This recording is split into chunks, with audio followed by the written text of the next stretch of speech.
Good morning, everyone.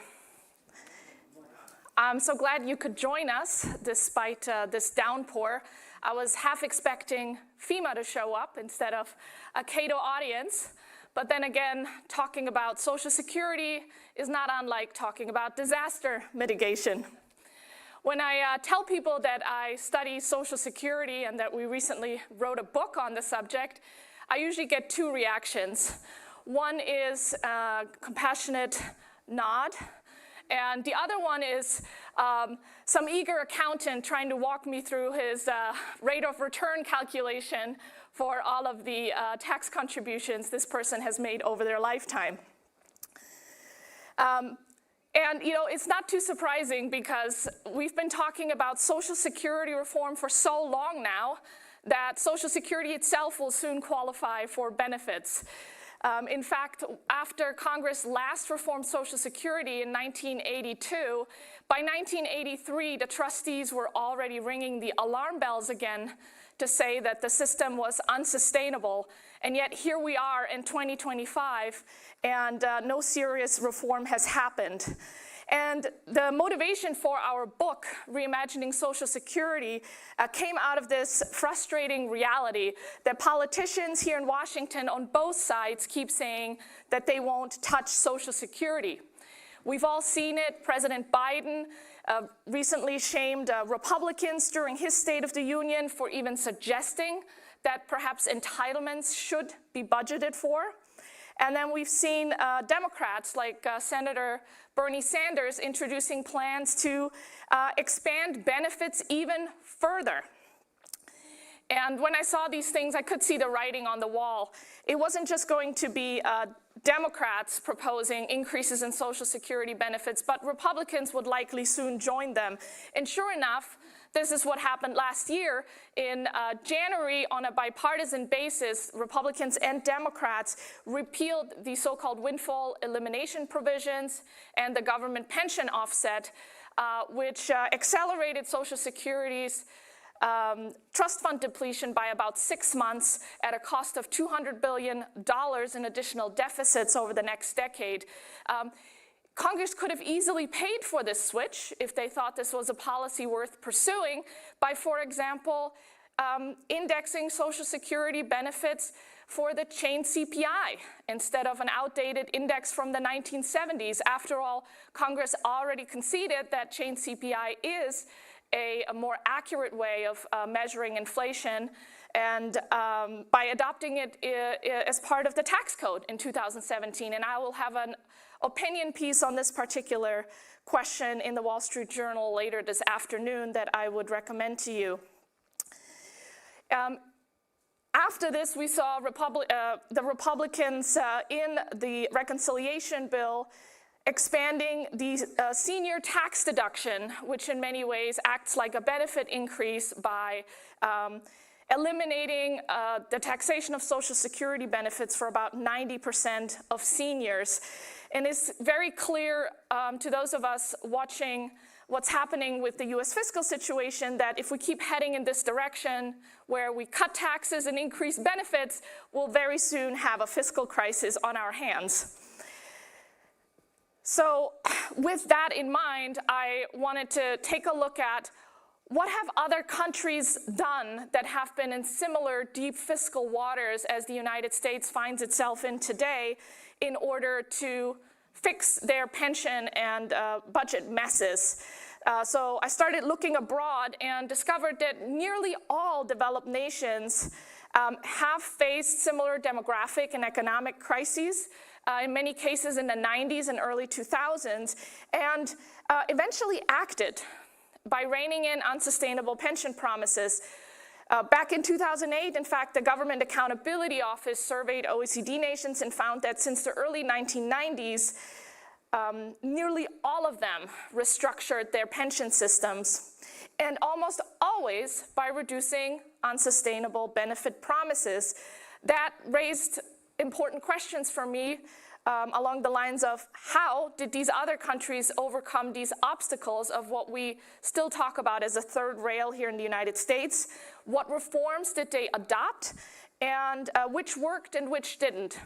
That was the idea behind our book, Reimagining Social Security, where we review 4 countries and the United States on important measures of fiscal sustainability, achieving benefit adequacy or poverty alleviation, and the degree to which these systems allow for individual autonomy, for people to choose when and how much to save for their retirement. And I think it is important to look towards other countries that have made these reforms, because as Otto von Bismarck, the grandfather of social insurance, famously said, "Only a fool learns from his own mistakes. The wise man learns from the mistakes of others." In that spirit, last year in May, we brought together experts from around the world for a symposium here at the Cato Institute, and their insights were captured in this book. And the goal for us with Reimagining Social Security is to move beyond the same old stale debates and start a more imaginative conversation about what Social Security should look like in the 21st century, a system that better reflects our modern economy and demographic realities. Today's event continues that conversation by highlighting reform proposals that we identify in our book with expert panels to dive into these topics more deeply. Our first panel will talk about transitioning away from an earnings-related system towards a flat benefit system. Our second panel says, what are some other changes we might adopt to slow the growth of benefits in Social Security, whether it's because Congress is not willing to make as bold a change as move to a flat benefit system, or in combination with such a transition to make the math work that is increasingly out of balance.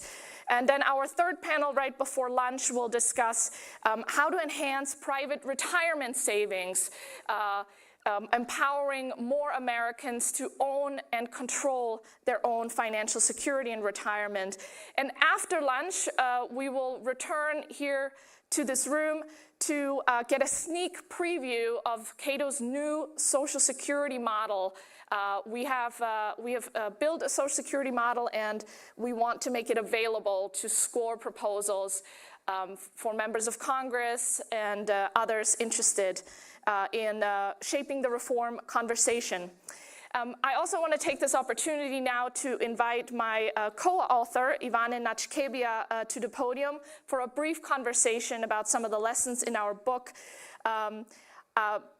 Ivane is, I think of him as a Waldo hunter, because tracking down international data to make all these comparisons in the book was a bit like going on a Where's Waldo hunt of pension research, and he found more than one Waldo in some OECD reports. So Ivane, if you'd please join me on the podium. Thank you for being here.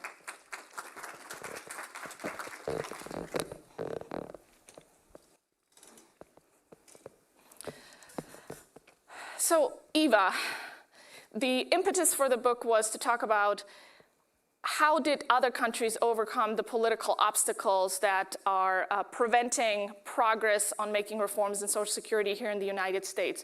Tell us a little bit about what you found when you reviewed these countries in the book. Well, two clear trends emerge when you look at this country's experiences. The first is that all of them face some kind of a crisis, be it a broader economic or fiscal crisis, or a looming insolvency of the specific retirement program. The second trend, when you look at this experience, is that these reforms almost always involve some kind of a commission comprising multi-party members from all parties, and sometimes independent experts too. So these are the two main trends that kind of in all of our case study countries emerge when you look at their experiences. And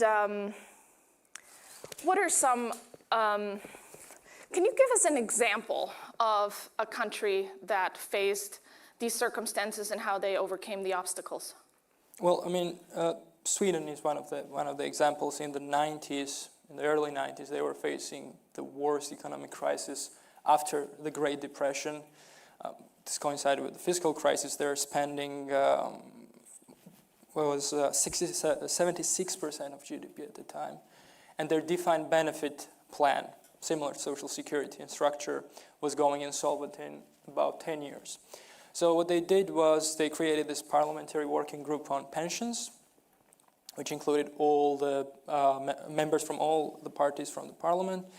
And they devised a plan which was basically a fundamental restructuring of this defined benefit pension to a notional defined contribution pension, which is now called the income pension. And also they diverted a part of payroll taxes into the premium pension, which were like private accounts. They also modified their basic benefit pension, which was a universal pension called Volkspension at the time, to a means-tested pension. In 2001, the same group, realizing that a notional defined contribution system is still at the end of the day a pay-as-you-go program and is subject to and vulnerable to demographic pressures, they introduced an automatic balancing mechanism, which kind of ensured the long-term sustainability of the system. And the similar trend, for example, in Canada also, where they face fiscal pressures and pressures within the Canada pension plan. So we have a trigger, which is a crisis. Yep. 76% of GDP government spending sounds like a crisis to me. And then we have a commission to support politicians in finding a bipartisan consensus. And then the reforms, I think, that Sweden has made are also very interesting. So you have means testing, you reduce benefits for higher earners, you have a private portion, enhancing private retirement savings, and then the automatic stabilizers, I think, are very interesting. Can you talk a little bit more about how those work? Yeah, so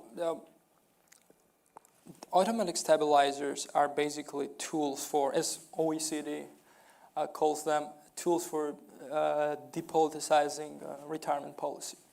And the way they work, just say, based on the example of Sweden, every year they look at the long-term liabilities and assets, so basically flows of revenues and costs over time. And if these long-term liabilities exceed long-term assets of their income pension, they adjust indexing of the growth of benefits. They basically slow down the growth in benefits. And this happens automatically. You don't need any kind of political action to make those changes. And this mechanism was actually activated after the Great Recession in after 2008. So from 2010 to 2017, this mechanism was activated, again, without any political action, just automatically reducing the growth in benefits, which kind of ensured that this post-recession shock went smoothly for the specific pension system.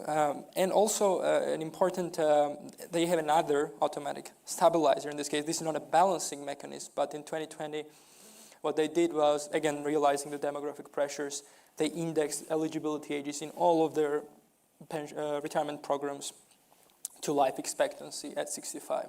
And this is not Sweden only that does this, by the way. 25% of OECD countries currently have this kind of a mechanism that adjusts eligibility ages based on life expectancy developments.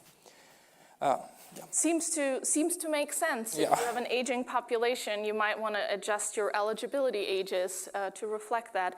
What are some of the other reforms that stood out to you as you were surveying these countries? So before I move to other reforms, it's important to mention that all countries that involve an earnings-related system, program like Social Security, from our case study, countries have some kind of an automatic balancing mechanism. I mean, Germany and Canada also, in addition to Sweden. So that's one thing. Another reform that, I mean, we recommend in the book is transitioning to a flat benefit scheme system.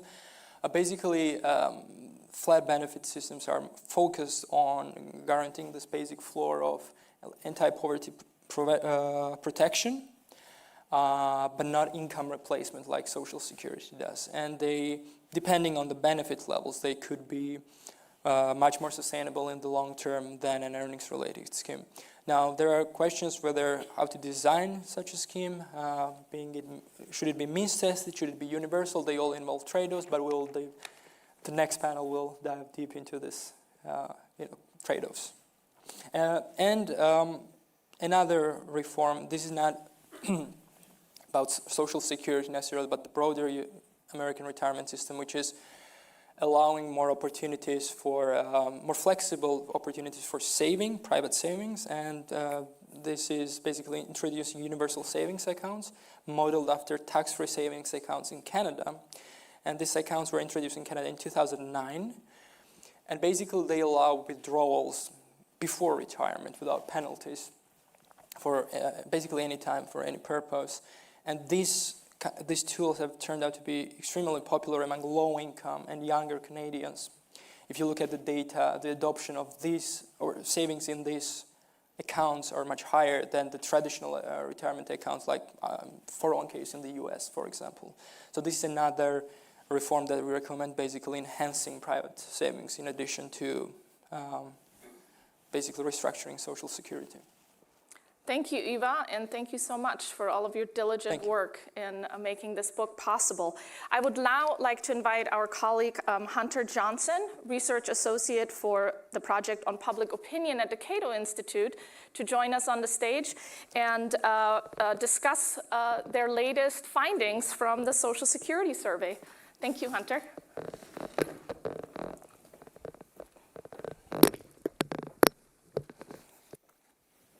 Thank you, Romina. This morning.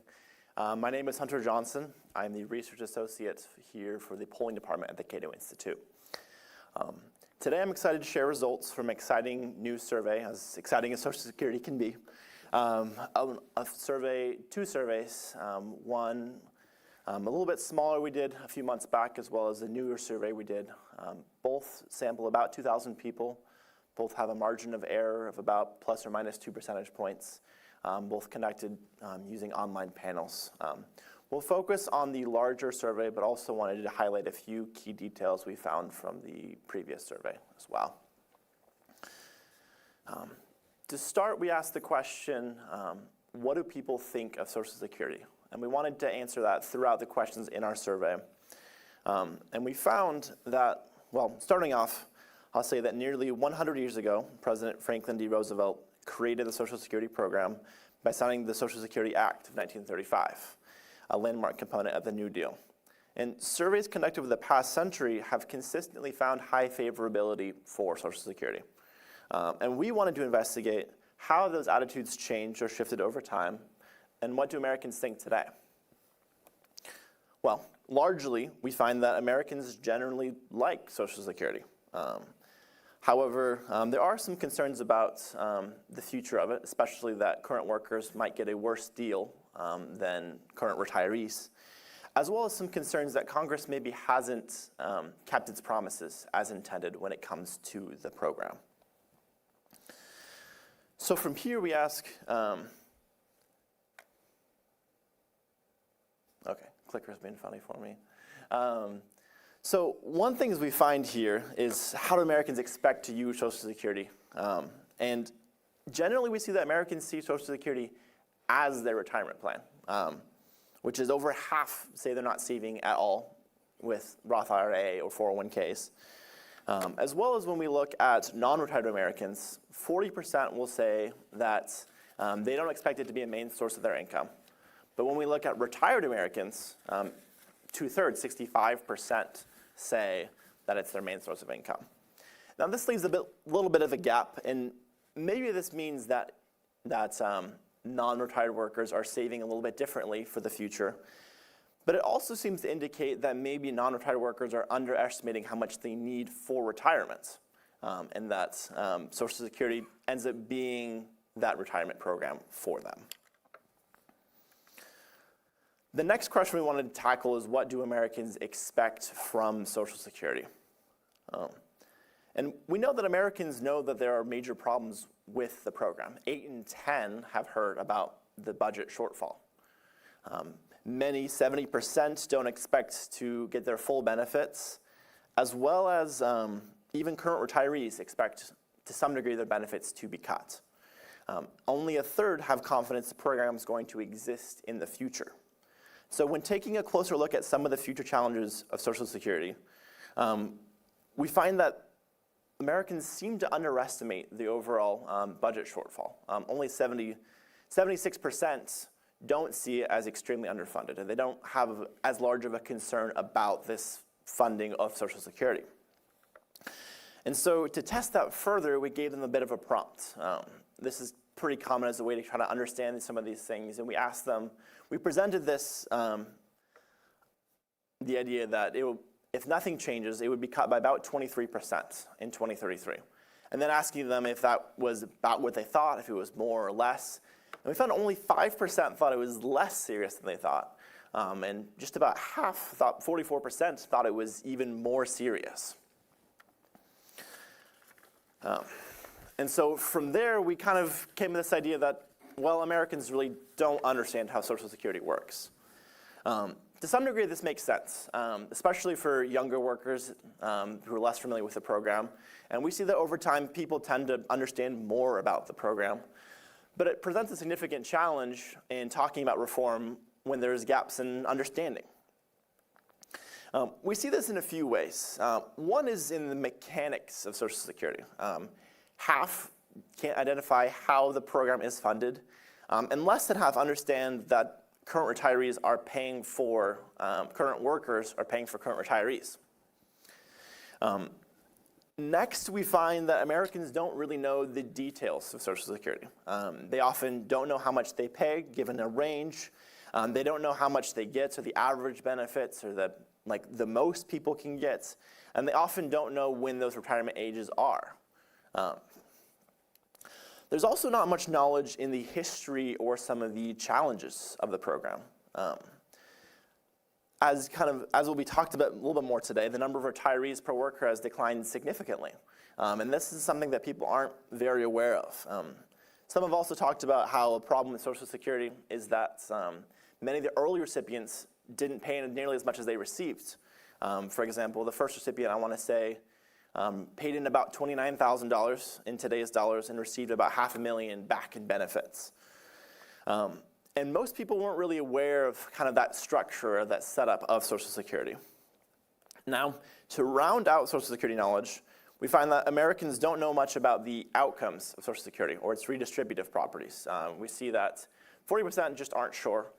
Only about 20%, 28% identify that those who pay more into Social Security get a little bit less back, and those who pay less end up getting a little bit more. And some of those properties just aren't very familiar with Americans with Social Security. So from here, the question is, what do Americans think Social Security is and what it should be? Generally, we find that Americans see the program as income replacement, as money they will be receiving in retirement, and one that is proportional to what they give in, so they'll get back more or less what they're paying. They also see it as a program that they see is for everyone and not just for financial needs, so a general benefit and an earned benefit for everyone. So given this knowledge about and expectations for the program, what reforms would Americans accept? And it will be a big conversation as we talk more today. So similar to what we've mentioned previously, we raised this Social Security insolvency problem to respondents to see how they would solve the problem. Now, what we see here is that most support is around raising taxes and borrowing money, which probably shouldn't be surprising given it comes kind of without, it's a hypothetical question. It's pretty easy to spend money that doesn't exist on a survey question. But we see that the support mostly lands around those points. So the question is from there, how much are they willing to do? And initially, we see a lot of support for a few proposals to raise taxes to pay for Social Security. Raising income taxes, raising payroll taxes. We even tested specifically the proposal to raise it from 12.4 to 1605, and majority supported that as well. But we also saw that they wouldn't do it at the expense of future workers, which leads into a bit of a contradiction, although maybe the name of the game with survey research is people like to contradict themselves all the time. So it's part of the thing that we want to try to identify where do we find kind of that space for people. And so to test this further, we want to look at specific numbers, so rather than just percentages. And the findings were interesting. We asked people just a series of questions about how much they'd be willing to pay to cover the cost of Social Security. And $200 and $600, most people across the board said they were willing to pay that much to cover any gaps in Social Security, that much more per year.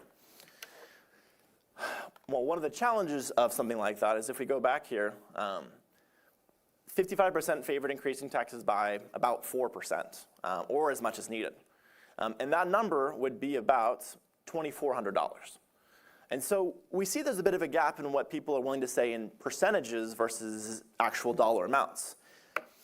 And that's pretty common in survey research. People don't understand percentages very well, but it does something to tell us about how people really accept the realities of some of these changes and the gravity of what could be in 2033.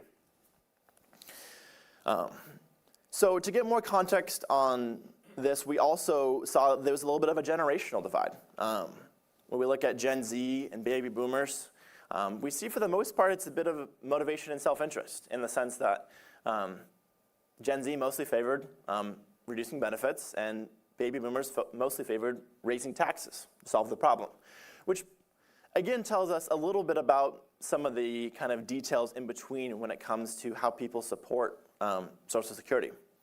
And so to get more context on specific proposals, we decided to give respondents a series of questions to see which reforms people generally liked. Found that over half favored holding Social Security benefits level for a year to help build funds back. They favored increasing benefits more slowly.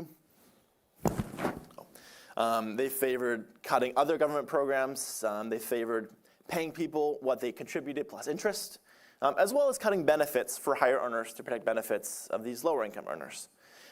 Now this last one's interesting because it's been question asked in a few different ways. And we see that the response, as expected, will depend on how this is phrased and worded to people, that people generally are sensitive to wanting to help lower income seniors. They also support the idea of an independent, nonpartisan commission, like BRAC. 71% is a large portion that are supportive here. Now, as for reforms that people don't like, and you'll notice that some of these are similar to the ones they said they did like, most oppose benefit cuts, even phase cuts that take time, that happen over time. They oppose raising the retirement age. They oppose making Social Security more welfare-based, which is to say paying benefits only to seniors in financial need.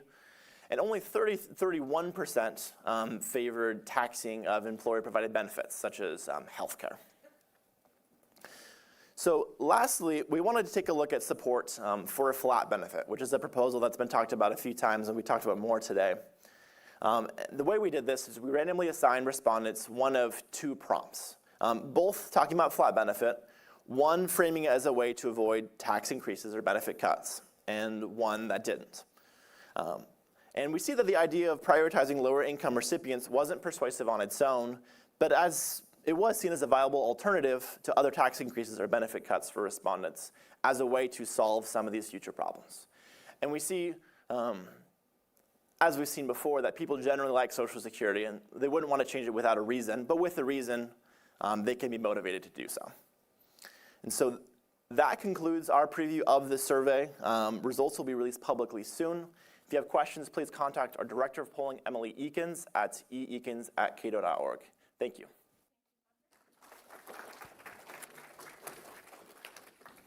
We will now take a very quick break to set up for our first panel on transitioning to flat benefits. I invite our panelists to join us on top here. And yeah, I think we'll get 2 more chairs so everyone can have a seat. Thanks so much.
excited to be joined here on the podium by 3 experts on Social Security and retirement policy. We'll be talking about transitioning to a flat benefit system. I'm going to moderate this conversation, and then we will leave about 15 minutes or so at the end for questions. We'll be taking questions both from the audience here in our auditorium as well as online. You can submit questions via our event's webpage on cato.org, on Facebook, YouTube, or on X. And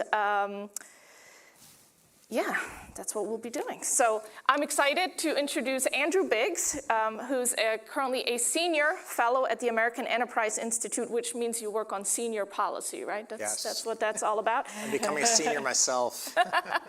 He's also served on the Social Security Administration and the White House National Economic Council. I'm also pleased to have with us Chris Pope, who has joined us from New York City, where he's also a senior fellow at the Manhattan Institute. Chris mostly works on healthcare policy, but as I learned last night, is currently working on a book on the welfare state, and so has done some research on Social Security with respect to that, and has a really interesting proposal on flat benefits that we'll learn more about this morning. And then we're joined by Sita Slavov, who's a professor of public policy at George Mason University, my alma mater.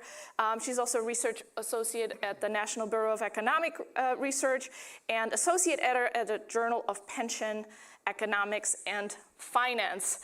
So thank you so much for joining me. One of the findings from the October Cato survey on Social Security is that 48% of respondents would support paying individuals a flat Social Security benefit of about $1,800 a month. That's about the average Social Security benefit today. When framed as a proposal, so lower earners would get more and higher earners would get less than they do now. Before getting into the specifics of how a flat benefit system might be designed, I'd love to hear from you how this flat benefit approach compares to the current earnings-related system. What are we trying to change? Any of you can, Sita, you looked ready to jump in? Oh, sure. I think, yeah, you described it. So fundamentally, yes, it would raise benefits for lower earners and reduce them for higher earners. Now, some people, I do want to make the point that some people talk about this like it would be a fundamental change in the system. But I actually don't think it would necessarily be, because benefits do go up with earnings currently, but earnings and benefits are linked by a progressive formula. So there's a lot of redistribution already. There are family benefits like spousal and survivor benefits, and once someone hits 35 years of work, additional years of work don't have a huge impact on benefits. So the link between benefits and earnings is fairly weak to begin with. This would obviously make it weaker, but I don't think it's a fundamental change in the system. Would either of you like to add anything? I agree with that, and especially understanding that even though many people say it's important we keep this link between taxes and benefits, if you actually look at the data, it is very weak. So we are redistributing based on a whole variety of things that have nothing to do with either what you paid in or how much you need the money. A lot of it is seemingly random. So I think it's rationalizing and saying, what do you want government to do? What is government good at? Things like assuring a minimum income for retirees is something it can do. Other things like saving for the future, fully funding its pensions, government's not very good at. So it's a division of labor, I think, that makes sense from a policy standpoint. On that point, Andrew, if we were to move to a flat benefit, should that be universal or means tested? For example, in our book, we include the example of New Zealand, which provides a universal flat benefit. Meanwhile, Australia, for example, has a means-tested minimum benefit. What are some of the advantages and disadvantages of universal versus means-tested systems? Maybe I could just very quickly talk about at least how I ended up with the idea of a flat benefit. And it was, I worked in the Bush administration on Social Security reform. a lot of us have been involved with Social Security reforms before. Most of them take the current system, which nobody really understands, apply some changes to formulas, which people also don't understand, and hopefully make this thing sustainable in the future. I found that it was baffling to people. So the lesson I came out was, think of what you want this system to look like. If you have somebody entering the workforce today, what kind of system we think will work for them? The conclusion I came out with was some sort of flat benefit and a strong minimum from the government, coupled with provisions to make it easier to save for retirement on top of that. So you get that division of labor. But then you get this question of how should the flat benefit be universal, or should it be means tested? It should be truly targeted based on need. And Australia and New Zealand are good examples of sort of the trade-offs that you face. Australia has a means tested minimum benefit, meaning you will get no less than this amount, but based on your assets and your income, it can be reduced. The advantage of that from the government's point of view is it makes the plan cheaper. They're spending a little over 2% of GDP on their old age pension, which effectively guarantees against poverty and old age, versus with Social Security, we're heading towards 6% of GDP. So those costs are really important to think about. But when you have a means-tested benefit, you have this moral hazard problem, where people are on the cusp, have an incentive either not to save or have income, or to try to dispose of their savings to qualify for it. One way you solve that is by making savings mandatory, which is what Australia does. Everybody's offered a retirement plan, everybody's enrolled in the retirement plan. New Zealand has a different approach, where their flat benefit, a universal benefit, is not means tested. And that means they don't have to make savings on top of that mandatory. Savings, retirement savings, can be voluntary on top of it. But the downside is that their plan is more expensive. I think they spend about 4% of GDP on their flat benefit. So it's a trade-off, because how much do you want to pay? And to pay that extra amount, you have to tax people more, versus how much autonomy do you want to give people in the retirement savings choices. It's not an obvious choice, because taxes aren't voluntary. In a place like Australia, retirement savings aren't voluntary either. In the United States, where you have a much, much more generous Social Security benefit for higher income people than these other countries do, the payroll tax isn't voluntary. So it's not clear cut from either an economic or a philosophical standpoint which you prefer, but I think it is important to think about those trade-offs in policy design. So means-tested and universal aren't the only options. Sita, can you talk to us a little bit about systems that qualify people based on years of work? We also have Ben Ritz with us in the audience, who recently proposed a flat benefit that would be based on years of work. What are some of the differences between models like New Zealand, where it's completely universal based on residency requirements, versus you actually having to have certain work history to qualify? Yeah, so I think, again, like Andrew said, there's a trade-off. So the New Zealand system is truly universal, where everybody gets the flat benefit. It's just based on a residency requirement. And the advantage to that is, assuming that the flat benefit level is set above the poverty line, it could eliminate poverty among seniors, and that may be appealing to policymakers. Now, the system in the UK, it's flat in the sense that benefits are not tied to your earnings history, but it is tied to your work history, to the number of years of work. So someone who's worked for 35 years gets what they call a full benefit, but it's prorated if you've worked fewer than 35 years. So I guess the disadvantage would be it doesn't guarantee a poverty line income, but if you kind of look at the rules, the UK system does provide credits for disability, for unemployment, for caregiving. So it seems well designed to at least give everyone the opportunity to earn a full benefit, right? And the advantage to basing it on years of work is you do incentivize continued labor force participation. So there is some incentive for people to stay in the workforce, at least till they get to 35 years. Chris, you've proposed a flat benefit model recently that would, I believe, set benefits at 125% of the federal poverty level. Can you walk us through your proposal and how you arrived at it? Yeah, I think the way that I look at Social Security is, as we saw from this survey earlier, people have very different ideas about what the program is, how it works, how it ought to work. And people also have a lot of illusions about how the program works and how it benefits them. And these really frustrate any kind of reform. So the thing that I really tried to start off with my reform proposal was really to just try and accommodate this and say, if you really like the current system, you can keep the current system, but you have to pay for it. Like, if you want to keep benefits that grow in proportion to your prior income, you're going to have to pay the additional payroll tax to make such a system solvent. On the other hand, if you want to have a flat benefit, if that actually is really the value that you get out of the program, you should be able to choose that. And you should get the benefit, which is lower taxes than currently prevail. And so it really accommodates these two different ways of viewing Social Security and lets individuals decide, not with kind of an opportunistic, well, maybe I'll grab more money this way, or maybe we'll inflate the debt that way and someone else will eventually pay. No, we take seriously the fact that people do have sincere preferences. Some want a more graduated benefit, some want a flatter benefit. But we want to create a responsibility for them to basically bear the costs associated with the benefit they prefer and really see how much do they actually prefer one arrangement to the other.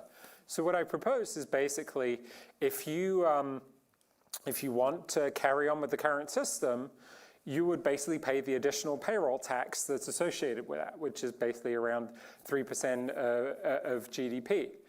If you want to transition to flatter benefits with a lower indexation rate, you would actually have a payroll tax cut of 2% of GDP. And this would be a choice available to workers under the age of 45. So it would essentially phase in over time.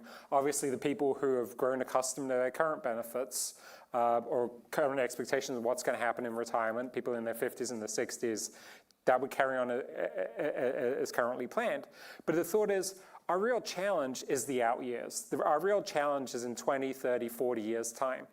And so that's really what we want to focus on as policymakers. And so it's really people under the age of 45 that we're really concerned about here.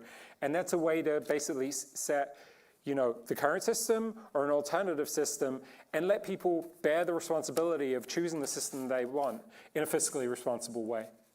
I wanted to clarify, did you mean that staying in the current system would require a 4 percentage point increase of taxable payroll versus GDP, and then if you opt out, you get 2 percentage points of taxable payroll back? Is that? Yes, it's a payroll tax. Yeah, okay, right. Great. Yeah, it's an interesting proposal, and I like how you thought about it in confronting people with the trade-offs. Under that proposal, would we have to make any changes to current seniors, people older than 45, in order to continue to pay their benefits? Or? Those benefits would essentially be carried on. I think that just recognizes the political situation that we're in. I think trying to find an equity reason for different generations having different relative amounts of generational redistribution, there is none. You're never going to find one. So, I mean, you just have to accept that as a political reason. This is for any of our speakers. How would you see phasing in a flat benefit scheme? Let's say we got Congress to agree to this. How do we actually make this happen? Would it only apply to people of a certain age, like Chris's plan, which targets individuals below the age of 45?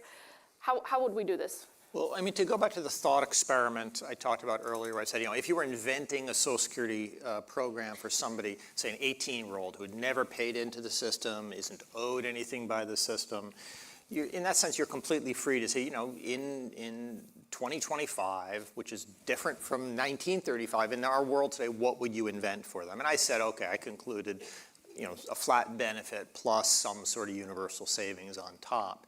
And that reversed this sort of problem I saw earlier. We're taking this indecipherable benefit formula and applying another indecipherable benefit formula, change to it. Instead, I said, I know where we want to go.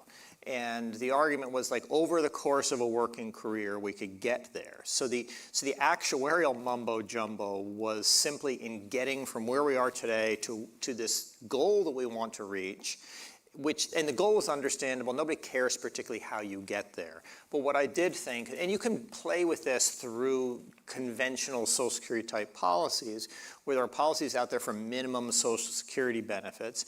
I enacted those, raised them quickly. So the floor of benefits comes up fairly quickly. But then over a longer period of time, you reduce the replacement factors, the replacement percentages of the Social Security benefit formula, so that by some period, eventually you get to everybody having the same benefit.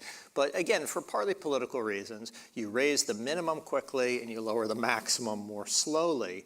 But it can be done conventionally, but what I was trying to do was avoid talking about bend points and wage and price indexing and all that stuff and focus on where you want to go. Now, ideally, I would do this over the full stretch of a working career.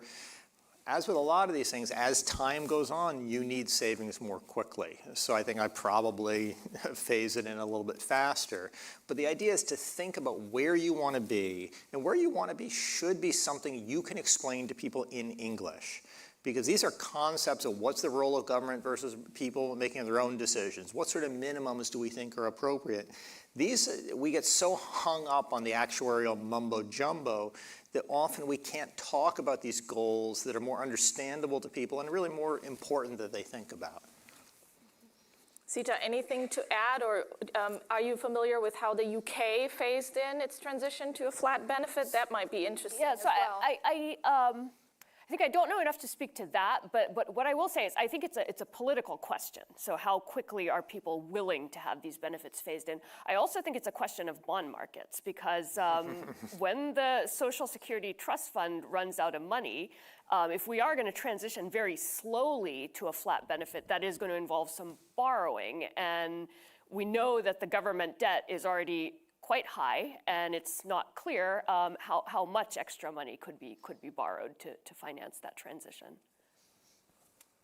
In both what Sita was saying, what I was saying, and this gets at the fact that we've gone 40 years without fixing it, where we have ideas for policy design. What kind of system would I want? But your hand is being forced by the bond market, because we've left it so late that you're not making idealized policy choices. You're saying, what can I do to prevent us from going bankrupt? But that is the unfortunate consequence of your elected officials choosing not to confront these issues. Yeah, we could have done it better if we had started decades ago, right? Yeah. Okay, so let's work with this premise. What if there isn't enough time to just phase in flat benefits and that's all we have to do because we just started too late? What are some other reforms that you would pair with that pathway to flat benefits in order to, say, reassure bond markets? I mean, I would say the big problem fiscally, it's the growth path. The actual payments in the specific years in the relatively short run are not the problem. It's the expectation of the accumulating debt for decades without limit that I think is ultimately the problem. And that, I think, gives us a little more wiggle room to do phasing in, even if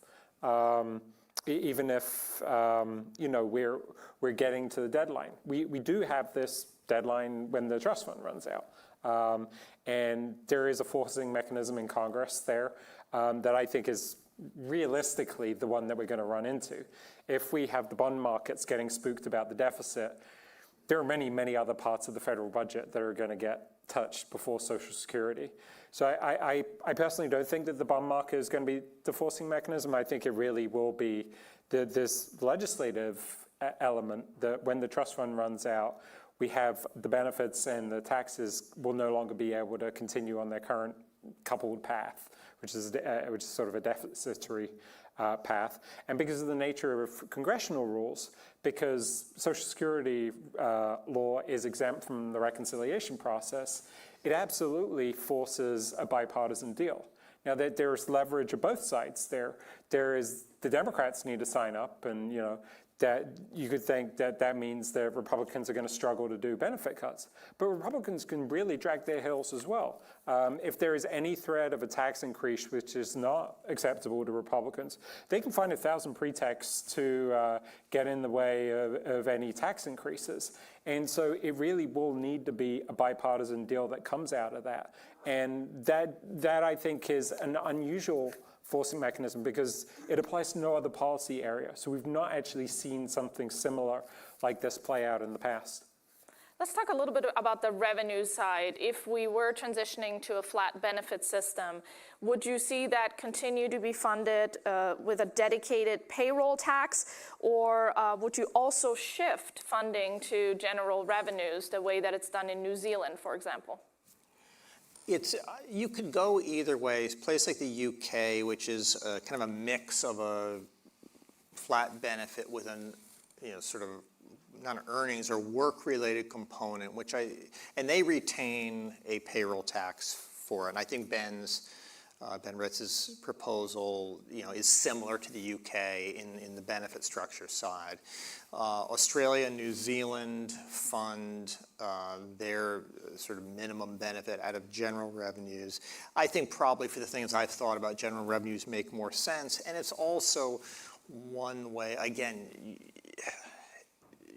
of coming to this sort of political deal in the sense that a lot of what happens on Social Security policy is driven by preferences completely outside of Social Security. Most Democrats want to tax rich people more. And so if you ask them, how do you fix Social Security? They say, tax rich people more. If you ask them to fix pretty much anything, they're going to give you the same answer. It is this idea that high-income people should pay more. If you were saying, let's transition to a flat benefit, but funded by general tax revenues, by income taxes essentially, that shifts the burden, the incidence of it higher up in the income ladder, and I think maybe gives people that kind of pound of flesh in order to go along with other things, in the sense as it reduces the tax burden on lower and middle income people. I think probably a funding from general revenue, just on policy terms, makes more sense. Making politics like a butcher, thinking about pounds of flesh, sounds very concerning to me. Chris? I do think that it is a bit of a semantic difference in the sense that we've started to be more aggressive in offsetting the payroll tax with things like the earned income tax credit. We've cut payroll. We've sort of messed around with the formula, and like on the Medicare side, there's been a lot of a great loosening of the link between the payroll tax and benefits over time.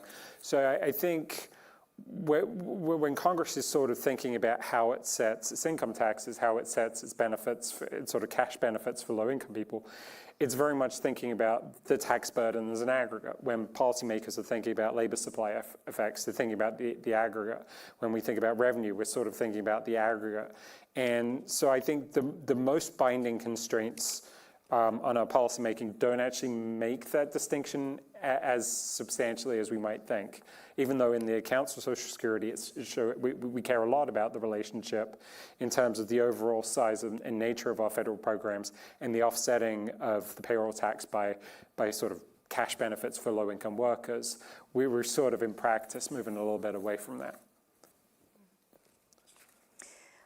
What about taxing benefits? That got quite a bit of attention earlier this year as Republicans were talking about the One Big Beautiful Bill Act. President Trump, in fact, campaigned on eliminating taxes on Social Security benefits, and Congress ultimately did expand the senior deduction, which is sort of a back way of getting at reducing taxes on Social Security benefits. How do you view taxing benefits in the current system? Should they be taxed, and why? Because that expanded senior deduction might expire. Again, I see politicians campaigning on that again if that were to happen, but what should they do? You're talking about under the current system, or? Yes, under the current system. I think the way it's currently implemented is problematic, actually, the way the taxation of benefits is implemented, because benefits are not taxed as income for everyone. taxation of benefits gets phased in as your current income increases. And so it functions as a kind of a means test. I think it's not a very good means test because it's tied to your current income. And so it's tied to what older people are earning, say from work. And so it tends to discourage work among older people, and it encourages people to shift income around to try to avoid the taxation of benefits. So I don't like the way it's designed. Now, you know, right, that's all I'll say about that. Yeah. I guess one thing I'd add is just if you're trying to get costs down, taxation of benefits is one way to do it. Politically, we're moving in the opposite direction. I guess the only context I would add is, you know, thinking about the general sort of retirement environment, that retirees are, you know, they were once a disproportionately poor group of the population. Today, they're a disproportionately rich group. And that's not just at the mean, it's at the median, it's the 25th percentile or whatever. They've simply gotten a lot richer over the last, you know, 4 decades or so. So this is not a particularly needy population. Their poverty rate is significantly lower than that for kids or working age adults. If you look in OECD data, the median disposable income for US seniors is the second highest in the world, following Luxembourg. So it's like, you know, I know people don't want to pay more taxes, but at some point the money has to come from somewhere. So it's, you know, it's just one of those things where if we don't have, you know, taxation of benefits on seniors, we have to have something else. And it is always, you should never think about any policy on Social Security in isolation, because nobody wants any of the policies in isolation. Tax increases, benefit cuts, retirement age, but you just have to say, which one do I dislike the least? And, you know, having taxation of benefits for the richest retirees in the world, I'm kind of okay on that relative to the alternatives. I mean, I'd be okay with taxing all benefits. Sure, yes. That way. I think it sort of, again, shows the value of like taking a step back and sort of asking, what is the fundamental purpose of the program? And like the idea of social insurance, big part of it is spreading resources across the life cycle from times of plenty to times of need. Well, we've overdone it, and we're spreading from people who are younger and poorer to people who are older and more affluent. And that goes even further in that direction. And so it does seem to be inappropriate, given the objective of the program fundamentally. One of the sort of changes of perspective I came out of the 2005 Bush, you know, attempted reform with was to think about what you're trying to do. What are we trying to accomplish here? And for a lot of it, it was save Social Security. And I think that for a lot of policymakers, that's the thing. We want to keep the system solvent as we patch together this, you know, ideas from this menu of options to keep the thing from going broke. That's obviously necessary, but it's not sufficient. What you really want to be thinking is, what do we want to do? Why do we have a social insurance program? What do we want to achieve? Now, that social insurance program has to be solvent. But once you start saying, what do we want to achieve, it makes you look a little bit deeper. I mean, in the sense of, okay, we're a rich country. Do we want to eliminate poverty in old age? Yes, I do. It's not that expensive to do. You know, so that's a goal of mine. A flat benefit, a universal benefit does that. On the other hand, do we want to be paying $100,000 a year to a high-income couple? I don't see a particularly pressing economic need for that. And so when you start asking what do we want to do rather than simply how do we save Social Security, it opens up policy avenues that were not available before. So it really is think about Social Security as you'd think about any other policy problem in government, not just about the solvency issue. To defend those who think that moving towards a flat benefit and reducing benefits of some of the highest earners who also paid the highest taxes into the system, the way that people talk about it, there is this idea of that it should be merit-based, that if you contributed more, you should get out back more as well. How do you respond to workers who feel entitled to higher benefits because they paid those higher taxes, who see the system more as a saving system, even though it actually doesn't work that way? I think the program's a little confused in that respect, right? Because it's the amount of, in any particular month, that's true given despite the bend points and everything. But because life expectancy is so correlated with income over the course of one's career, the wealthier people are living often twice as long into retirement, and they didn't earn twice as many payments, certainly not twice as many payments at that level. So I think a lot of these claims are often made in isolation and without really thinking about all the features of the program. It just focuses narrowly on the monthly benefit formula. It doesn't think about all the various different reasons why the program pays the people, which are really, in many cases, not earned. I mean, the link between overall payments and life expectancy is way more direct than the link between payments and prior monthly earnings and prior earnings. I absolutely agree in the sense of again, when you think about what you want to do here, I mean, and comparing, say, U.S. Social Security to Australia is a good example. Because people will just say in the abstract, do I want an earnings-related system or do I want sort of a needs-based system? And people philosophically want an earnings-based system because it rewards work and contributions and all that.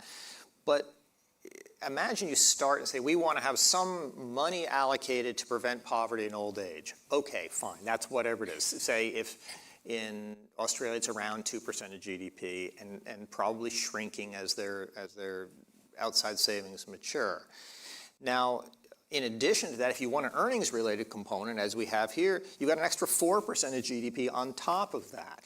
So it's not like you're trading one against the other. You're saying, do we want to pay more taxes on top of this sort of anti-poverty component in order to have earnings-related benefits?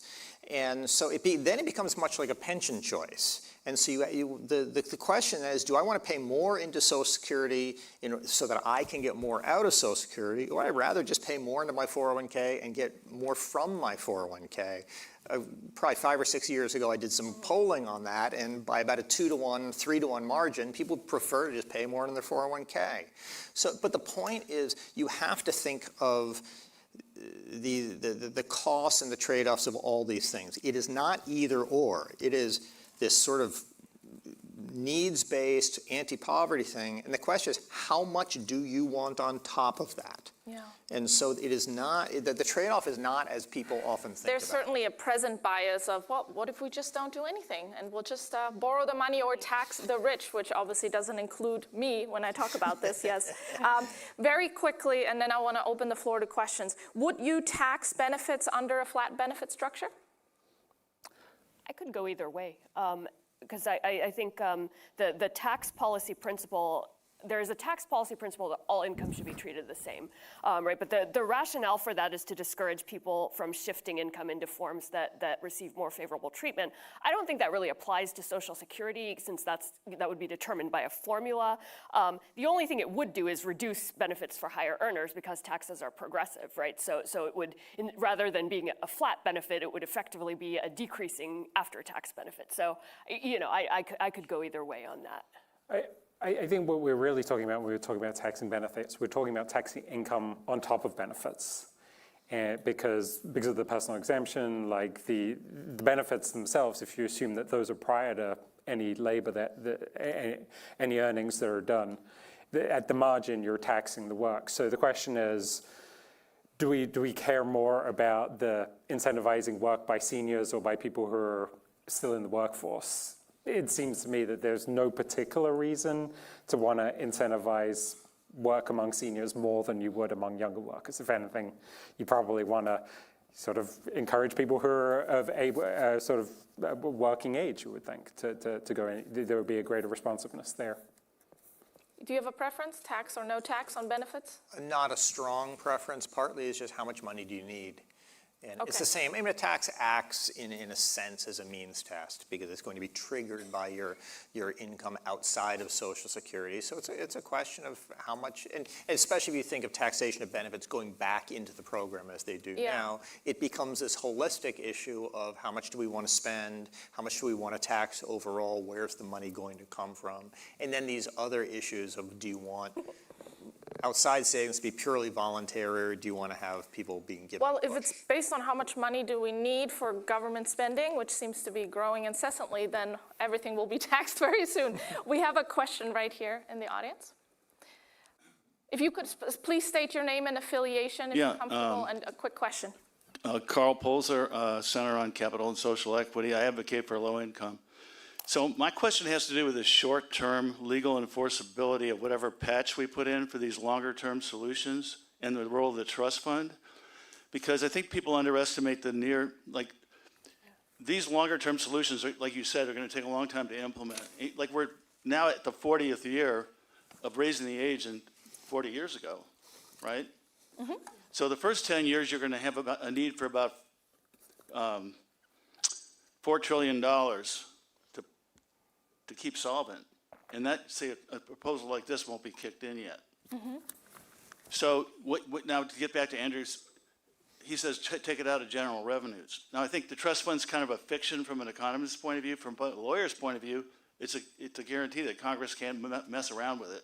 So what structure would you funnel the short-term fix through? I think our next panel will actually address this on slowing the growth of Social Security benefits. Did any of you want to provide a quick answer, or we can just leave it to the next panel? If you wanted to provide for the enforceability, just issue $4 trillion of debt to the trust fund, and that gives them that first right on general revenues. But there's obviously a variety of ways you can think about it. Question here on the right, and then we'll move to the front. Out of curiosity, there's, as I understand it, quite a difference in the cost of living in a place like Mississippi, which I think is the lowest, and Hawaii, which I think is the highest. So if you come up with a flat benefit, is there any adjustment for cost of living between the states? Thank you. And your name and affiliation? Jim Huddle, and I'm just a retired person. Thank you, Jim. I have not thought for that of adjusting for cost of living. I mean, this is an issue that comes up under the current system where you'd rather be holding your standard of living constant. You'd rather be living in Mississippi with a low cost of living than living in Hawaii because the benefit formula will be more favorable to you. I tend to think federal programs adjusting for local cost of living gets a little bit tricky. But you know, your point stands for flat benefit, but it also stands for the current system. A question in the front here. Your name and affiliation, please. Hi, my name is Dan Hewitt, and I'm with the Emerging Markets Investor Alliance, also retired from Barclays Bank. So yesterday, I was playing tennis with fellow retirees, and I told them I'm coming to this conference. And it started a whole long conversation. We didn't play a lot of tennis because of that, so I'm not happy about that. But I thought I'd give you some of their feedback. They asked me to tell you this. First of all, one of the biggest things was they said, don't raise the retirement age. Please don't raise the retirement age, because I had suggested that as a solution. A second thing was when I said, well, some couples get $105,000 a year and they're rich already, $10 million in the bank. Why are we doing this? They said, oh, but you know, they paid in and made expectations, and if you change that on them. Now, I think you've largely answered that you have to phase this in, but there was really this, heck, they were in their 40s doing something with expectation of this. Don't take that away from them.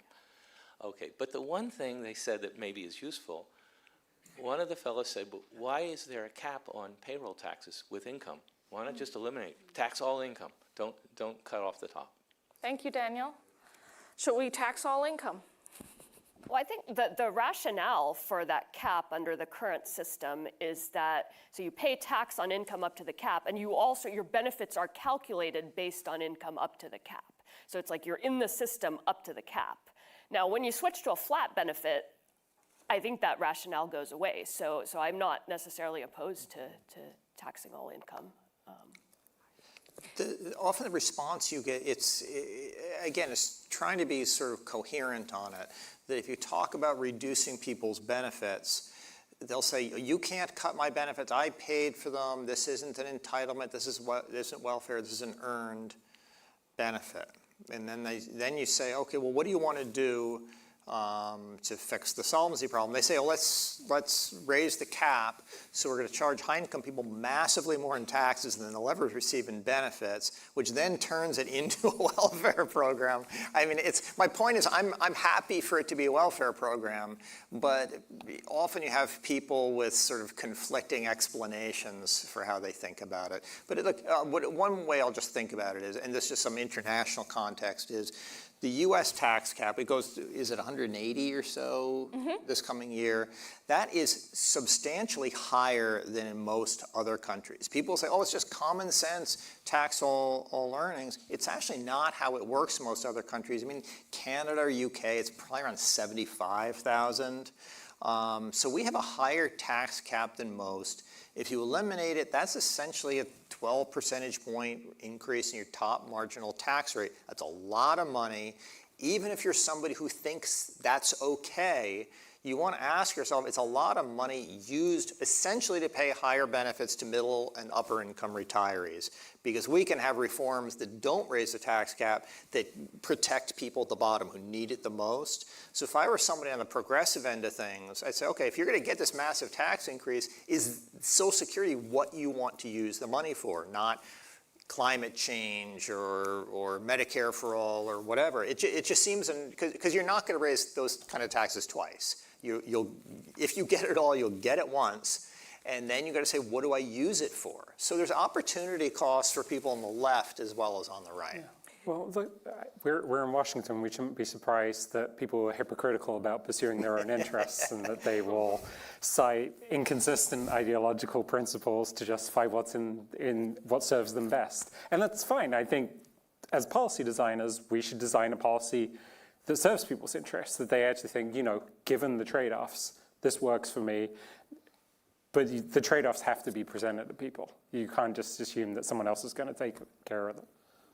So, Andrew, we have a question from the audience. Someone has read your September 2024 paper about immediately capping benefits at around $2,000 per month when the trust fund runs out.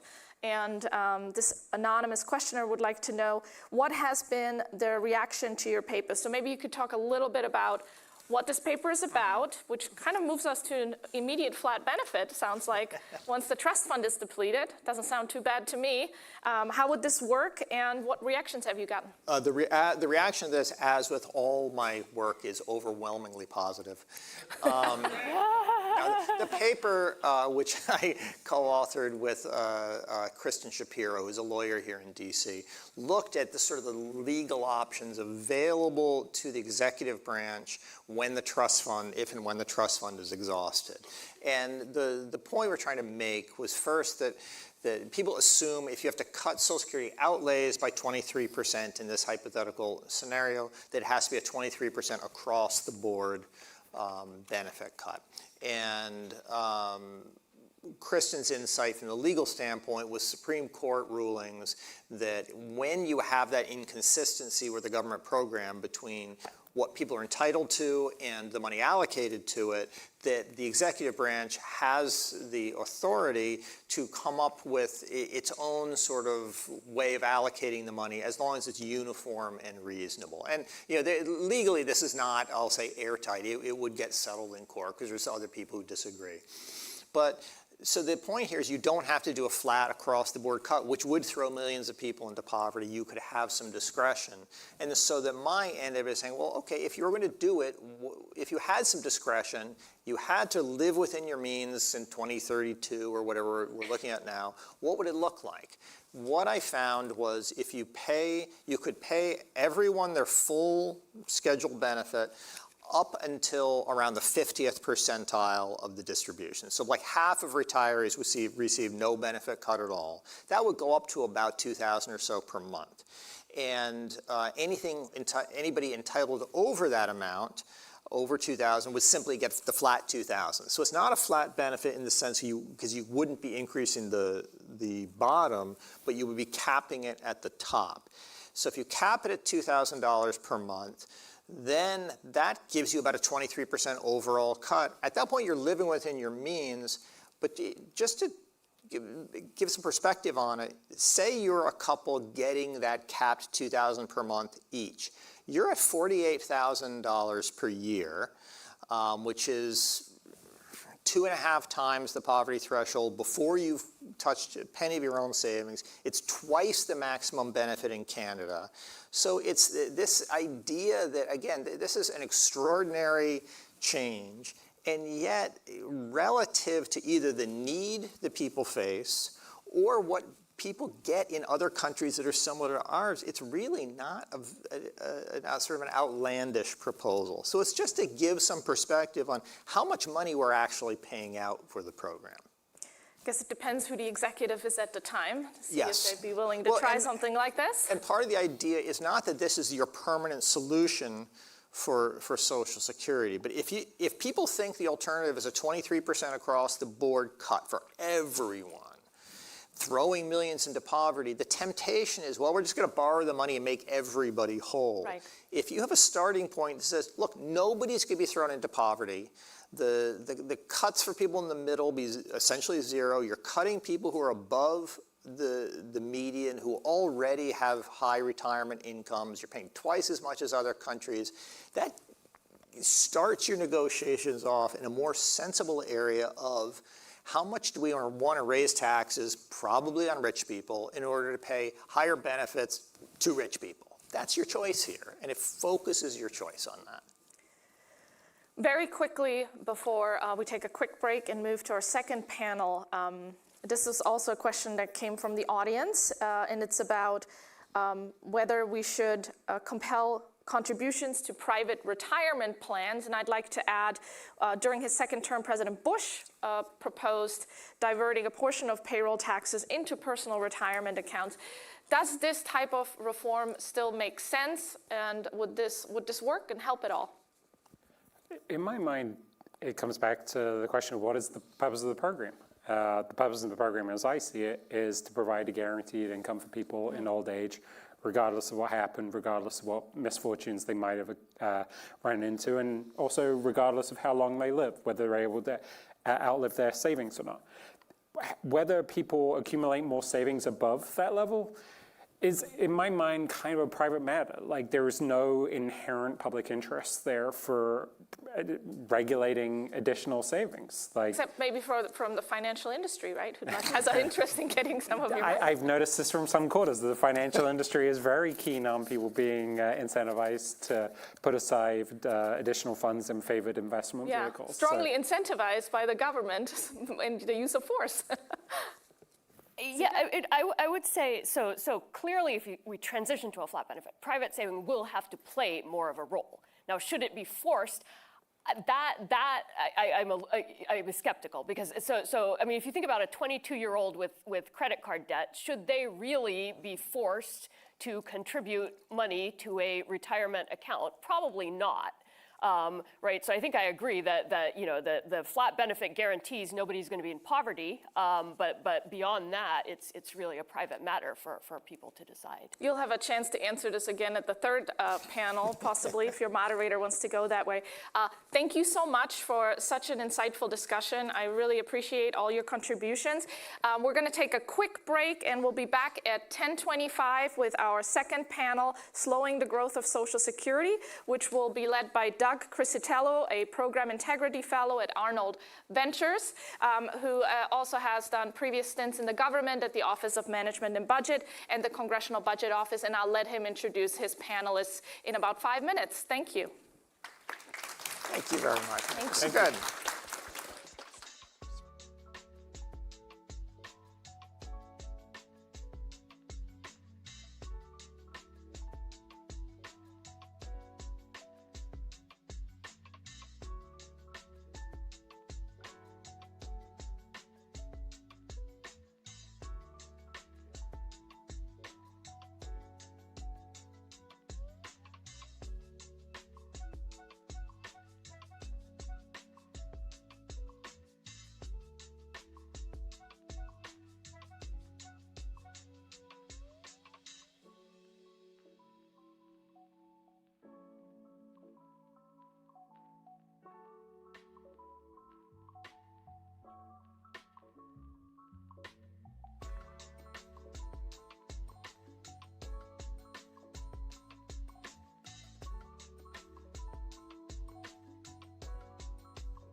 Okay, great. Welcome to our panel on slowing the growth of Social Security. My fellow panelists here, I'll start from the end. Charles Blehaus from the Mercatus Center at George Mason University. Jason Fichtner, who's the executive director at the Retirement Income Institute, and Mark Warshawski, who is a senior fellow at the American Enterprise Institute. So it's been a terrific program so far today. I'm a professional budget geek, so I'm really excited to be part of this panel, and I've been listening to the conversation with my budget hat on very much, and a lot of questions have come to mind. I have a great chance here to get the experts to answer some of this, but you know, at the highest level, and we're going to talk about budgetary impacts and slowing the growth of the program. You know, the U.S. is really up against it right now. We have a $38 trillion national debt. We're spending $1 trillion a year on interest. Social Security is the largest line item in the budget, largest program in the budget. So I wanted to at least kick this off with some notion from each of you about the growth of Social Security and sort of what has driven this program to be such an enormous part of the budget, and why do you think it's important to try to slow that growth? Chuck, can we start with you? Well, this is actually pretty simple, which is, I'm sure, why the question came to me first. But it's really just two factors that are driving the growth. One is the explosion in the number of beneficiaries relative to the number of tax-paying workers. And that, of course, the causes of that are rooted in demographics. We're living longer, we're collecting benefits for more years. At the same time, we've had a decline in fertility rates. You've got the relatively large baby boom generation going on in the retirement rolls, and you have lower birth rate generations coming up underneath them. I think it's actually more precise to say not that demographics are causing the problem, but that it's a program that does not adjust to demographics. In theory, you could have a program that accommodates these demographic changes, but Social Security's statutory parameters do not, and that's the real problem. Second cause is just automatic benefit increases that occur every year. These were legislated in the 1970s. I'm not talking about the COLAs that people get after they claim benefits, but rather the formula that is used to adjust benefits from one retiree cohort to the next. Those grow with the National Average Wage Index. That, on average, is about 1% faster than price inflation each year. So in combination with the program's eligibility rules, that per capita benefit growth and the growth in the number of beneficiaries causes costs to grow faster than the tax base. Why does it need to be slowed down? Well, simply because it's unsustainable. Right? You can't have a program that has costs that are automatically growing faster than your source of financing, which is the tax base and worker earnings. So we have to slow it down for that reason alone. I would say there's also an ethical dimension to the need to slow it down, which is that to the extent that costs are growing faster than the underlying tax base, then any tax rate you have, any tax increase you enact, only buys you time. Because ultimately, the costs keep growing faster. You got to come back and raise taxes again, or you have to come back and slow benefit growth later on. So basically, participants in Social Security can't really accurately plan their future retirement income needs because they're going to be hit with some unspecified combination of future tax increases or future benefit restraints that they're not being told about. So just from an ethical dimension, we need to slow down cost growth to a rate that the system can actually sustain. Yeah. Jason, thoughts? So let me, Chuck answered that perfectly. Let me just add some color to sort of Chuck's answers. So one, thinking about like the demographic changes and the larger birth cohorts and the larger number of beneficiaries. We are now what I've coined the peak 65 era. So between 2024 and 2027, 4.1 million Americans are turning 65 every year. In 2025, we are in the peak of the peak 65 zone. And it's 11,400 people turning 65 every day. So that is, and 65 is sort of this anchor cultural year for retirement, whether it's the actual retirement age or not. 65 is this cultural age we have historically, because you get your gold watch, you retire. But that number of people retiring is not being supported by the working generations that's following. So that's part of it. The second is thinking about the growth of the program. The we have to remind ourselves that we keep calling it Social Security, we call it retirement. This is the old age and survivors insurance program, right? The whole idea was it's supposed to be insurance. And for economists out there, what do you get insurance for? Insurance is something that covers a very high cost but low probability event. Think about your house fire, burglaries, car insurance. You don't get something that changed the brakes on your car that you know is going to happen. We've now morphed this program from being old age insurance to basically being a retirement program. And it was never really designed to do that, but it's grown in that capacity. So that's kind of where the costs are going and why it's getting so expensive. Why is it so important? As Chuck mentioned, it's not sustainable. But let me give you another reason why it's not sustainable. The previous panel talked about what if you just raise taxes to cover the shortfall. So maybe a 4 percentage point increase. May go up to 16.4 percentage points for Social Security. Still add Medicare on top, right? So if we get to the point where you're having 20% of your payroll going for your earnings going on payroll to Social Security and Medicare, and you add in your federal taxes, and you add in your state taxes, now you're getting to the point where for some people, like it's a 50% marginal tax rate, maybe higher. Where do we start discouraging work and savings? And then you have that spiral where you lower economic growth, and that just makes problems worse. And I think we start thinking about reforming the program or changing the program. We need to think about whether or not we actually want to rely on revenue increases, whether it's payroll taxes, general revenue transfers, or something else, and what that does to the economy, or figure out ways to slow the growth of the program, because that would be less harmful to the economy than tax increases. Yeah, that's a great point. One thing I would add, you mentioned it is an insurance program. We throw around the term trust fund a lot when we're discussing Social Security. And I think many folks that have paid into the system through the years view it as a traditional trust account dedicated to provide them with benefits in the future. The last panel was talking about the depletion of the trust fund at a macro level, which, I mean, that evokes the notion that there's a large pot of money sitting out there that we're slowly exhausting. The fact of the matter is, I think I have this right, we're paying out more now each year in Social Security benefits than are being paid into the system. And that's why the trust fund is depleting and getting smaller and smaller. Right. It's scheduled to be depleted about 2033. And I think, I don't want to get into like this argument, is the trust fund real? Because it depends on what side of the fence you're on. Right. If you are a private sector pension and you have assets in treasuries, those are real assets. Yep. When you're the government, though, you're basically borrowing from your left pocket to pay your right. And that's not a real asset. It's still a liability of the taxpayer. Yep. So this fictional sort of accounting that goes through about a trust fund has been in some ways fictional. To say that we're lending, Social Security is basically lending the government money and the government will pay itself back is a fiction. But the idea is you can't pay out in benefits we don't have in revenues, and that's why it's important to talk about trust fund depletion, because at that point, Social Security cannot pay out additional benefits. They don't have revenue coming in. Something has to be done legislatively. So the trust fund, even as in its current construct, its excess collections were realized in the past, and we're now spending them down. And they've already spent them. That were spent on other government. So basically, the government didn't have to raise taxes in the past because we paid more on payroll taxes, and that surplus alleviated. So we're now monetizing the IOU. Exactly. That's exactly what's happening. So, Mark, thought on those issues or some of the reforms that have recently been enacted to the program? Reforms to the program? So the Social Security Fairness Act, no, just some legislation that's touched on the Social Security. So these Social Security Fairness Act, the windfall elimination provision, and the government pension offset, that would, I'm curious whether you think these reforms will have a material impact on Social Security.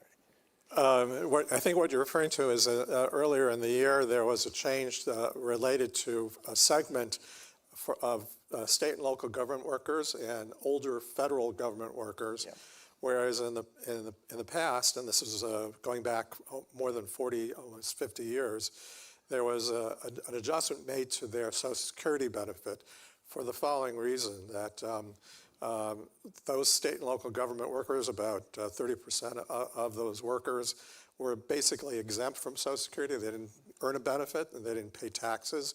They were totally covered by their pension from their employer. But nonetheless, because people retire early, they get other jobs that they did pay Social Security taxes and then earn a benefit.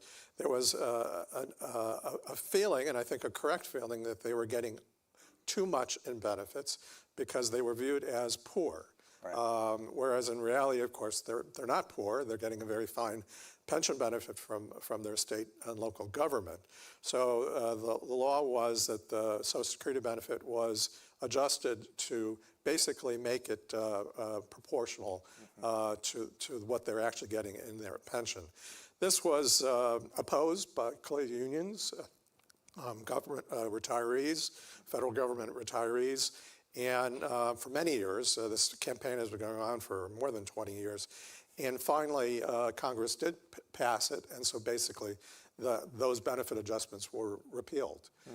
This is costly. It cost about $200 billion over 10 years, so it accelerated the exhaustion of the trust fund by about 6 months. And furthermore, it's basically pretty unfair because somebody has to pay for it. And that's other retirees, other government workers who are not in that situation, and the general public of the workers. So I think it was an unfortunate sort of change. going in the wrong direction. It was definitely going in the wrong direction. Right. Furthermore, it was not a perfect formula, the way that adjustment was made, so it made sense to change the formula, but not to eliminate it. Yeah. I think the other important point is, which Mark's alluding to about the fairness, is with the windfall elimination provision, when it was there, when you had it, it made people who, again, to Mark's point, who had the low lifetime earnings and they had a higher lifetime earnings. So not only are we going in the wrong direction about depleting trust funds sooner, but we're actually giving targeted benefit increases to those who are at the higher end of the income spectrum. Not rich people, but they're higher middle class. And so if we're trying to think about how we want to do Social Security reforms that are targeted for those who really need them, this really is in the opposite direction. Yeah. So what are the most promising ideas now to slow this growth? I mean, Chuck, do you have thoughts on that? Well, as I indicated in my previous answer, one of the main drivers of the growth is the automatic benefit increases that were instated in the 1970s. And something has to be done about that growth simply because it's unsustainable. But I would argue that we should revisit the indexing rate for those benefit increases for a number of reasons, not just financial, but I think it doesn't even accurately achieve its own intended policy purpose. I mean, the method of indexation causes benefits to grow from one cohort to the next with growth in the national average wage index. Now, there's a rationale behind that. The rationale is we want beneficiaries' incomes to keep pace with the rise of incomes of workers in the surrounding economy. Okay, so even if you accept that as a goal, I'm not saying we should accept that as a goal, but even if you accept that as a goal, this overshoots. The reason it overshoots is that, well, think about it. If beneficiaries' incomes rise as fast as workers' pre-tax earnings, and you have this growth in the number of beneficiaries, you have our current eligibility rules, you have all these things that cause costs to grow, effective tax burdens to grow relative to workers' earnings. What that means is that workers' earnings, net of their Social Security financing obligations, lose ground relative to beneficiaries. So this method of indexing the rate of growth of benefits actually causes workers' standards of living to lose ground relative to beneficiaries. And it's actually one of the reasons that income inequality in the nation over the last few decades has been a phenomenon of older Americans' incomes growing faster than younger Americans. But I'd like to make one more point about it, which is that philosophically, I think there's a contradiction at the heart of wage indexing.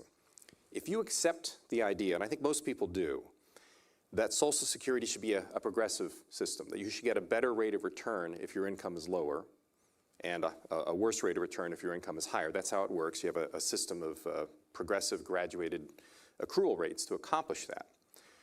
Then by extension, what we ought to want to have happen is that over time, as national incomes rise in real terms, we should become relatively less reliant on Social Security if we really want a progressive system.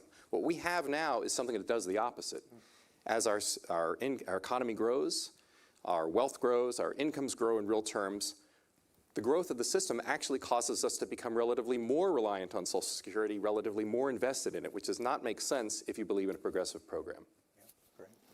So, you know, we talked a bit about some legislation that went in the wrong direction on the Hill. I mean, there's a bipartisan bill, the Claiming Age Clarity Act.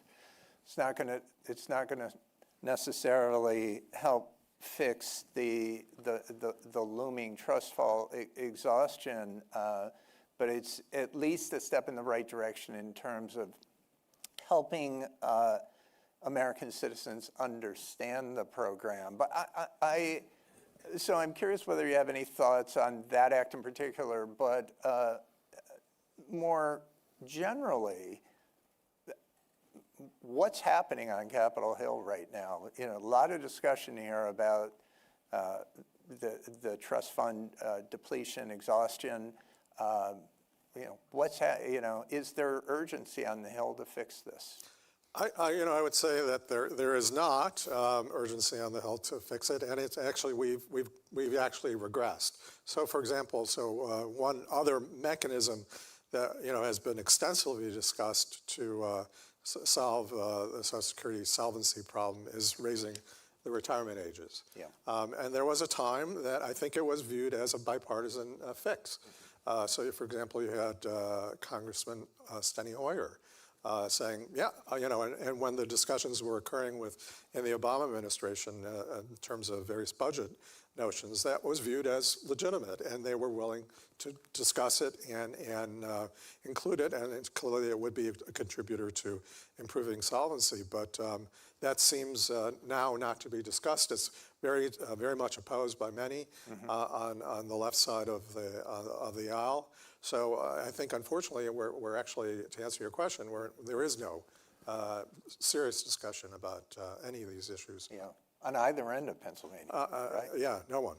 Right. I do want to address the Claiming Clarity Act. I think that's important. And again, I approach this from a risk mitigation standpoint. So my whole idea is how do we minimize risk in retirement, thinking holistically, and Social Security is a big part of people's retirement. But again, it's an insurance program about outliving your savings and longevity and old age. Social Security uses language that basically makes people who are otherwise rational do things that might seem irrational to some of us. They're making different decisions based on the language you present them. And to give you an example, when Andrew and I were at the Social Security Administration, we'd walk in and we'd see posters that said 62, 65, 70. Because 62 was so prominent, that sort of gave you the implicit bias you should claim at 62. Right. If you walked into a claims office at age 62 and said, I'm thinking about taking retirement benefits, when should I claim? The claims rep would say, how old are you? 62. Oh, if you take benefits today, you'll be ahead for 14 years using a break-even analysis. Right. Never saying if you then live past 76, you're behind for the rest of your life. Yeah. So we changed and got rid of the break-even analysis, made it more of a personal sort of discussion about what do you need, what are your income sources, what's your health. Yeah. But we still use language that implicitly biases folks towards early claiming, which they get then a lower monthly benefit for the rest of their life. For example, the age 62 is called the early eligibility age. Who here wants to be late for their government benefits? Please raise your hand. Right. Nobody does. And then we call age 67 now the normal retirement age or the full retirement age. Right. But you can get more benefits past 62. So what makes that full? Full means you can't get any more. So the Claiming Clarity Act changes that and calls age 62 the minimum monthly benefit age 67 the standard monthly benefit age, and age 70 the maximum monthly benefit. Imagine now you're going to a claims office and someone says, I'm 62. What are my options? And the claims rep says, oh, do you want your minimum monthly benefit or your maximum? They would say, wait, there's an option? What does that mean? And that can change the very nature of how we think about Social Security claiming, when to work, how to draw down from your other savings so that you can maximize your income in retirement. Well, that decision making is interesting in the current context because with cuts scheduled to take hold as soon as 2032, you would think that folks would take that into account as well in deciding when to claim. And this is actually what has been happening recently, and this is, I guess, more of a conversation about the political environment, not to be partisan, but the political environment. Because of the work that many of us up here have done about claiming, we have seen still age 62 is the modal age of claiming, but more people have been delaying claiming past 62. We saw a dip earlier this year going back to age 62. And at one point in time, the Social Security Administration was putting up data. They've taken it down. But the data showed that those that were claiming earlier were higher lifetime earners. And they basically figured it was not in their best interest to wait to see if they got benefit cuts 8 years from now, but to take it now today. And so that is kind of a signal that we should sort of get around. That was the political environment about, are we going to change Social Security? Are we going to cut it? Are we going to reform it? And I think that's sort of, we got to get back into the messaging about what is going to happen at trust fund depletion. Do we expect there to be an across the board 23% haircut? Do we expect government revenues to be just general revenue transfers and more borrowing? Or is there going to be something that's in between? And I think that is changing people's behavior, because they are kind of looking at what might happen, or right now what might not happen, because Congress is not going to be taking this seriously. Chuck, you had a thought? Yeah, I just wanted to chime in. First of all, I agree 100% with what Jason is saying about the Claiming Age Clarity Act. I think it would be a big step in the right direction, just in terms of the environment in which we discuss these issues. But I wanted to speak more generally about how we set eligibility ages. And I was thinking about this when the gentleman was talking about his tennis partners, who were saying, by all means, do not, whatever you do, don't change the eligibility ages. And we have to remember, there is a fundamental math at the heart of Social Security that we cannot escape. I mean, there are three factors that are interrelated. One is, what level of benefits do we want to pay, right? The monthly check amounts we send out, the annual checks, the annual amounts that we pay. Second is the tax burdens that we impose. If we want to pay higher benefits, we have to impose higher tax burdens. There's no way around that. And the third one is, what percentage of our lives do we want to spend collecting benefits? The larger the fraction of our lives that we spend cashing checks as opposed to making contributions, that has a very direct mathematical effect. And what's happening now is our eligibility ages are fixed, but we're living longer and longer. And what that means is that one of two things has to happen. Either the tax burdens on workers have to rise dramatically to finance those longer benefit payments, which means their standards of living drop. And or if we constrain the growth of tax burdens, then the amount of income you get over your lifetime has to be spread over more years, which means your standard of living drops as a beneficiary. So if we don't do anything about the number of years we're taking benefits, worker standards of living drop, beneficiary standards of living drop, most likely both. So we could just leave it fixed, but we have to recognize what we're going to do is we're going to push down everyone's standard of living if we take that approach. So, one issue that's been in the news recently is, Social Security adjustment that occurs each year, the cost of living adjustment. Previously, I guess it goes all the way back to the 70s, right, where Congress, prior to the 83 reforms, Congress would occasionally revise benefit levels. So does it make sense to sort of revisit that approach versus constant increases each year? I know this is a politically dicey topic. Well, this is the cost of this. We didn't get around the COLA. Chuck mentioned the idea of indexing the benefits based on wages, but once you get benefits, it's based on the CPI to sort of keep your purchasing power constant with the inflation rate in the economy for consumption. Before the 83, when Congress would legislate a change, you can imagine what happens with the political environment. I want more, I want more, I want more. So the 7-8% COLAs were kind of common. It was taken away from Congress to make it automatic out of formula to kind of reduce and slow the growth. Right. So we've already have sort of a history of trying to slow the cost of living and make it more reasonable. An option now would be to change the COLA. So it would be a chain CPI, and the idea behind that is when you look at the basket of goods, when the Department of Labor goes out and does CPI, they say, hey, in 2024, you spent this much on this basket. What would it cost you in 2025? The problem is as prices increase, decrease, we change our consumption, the basket changes.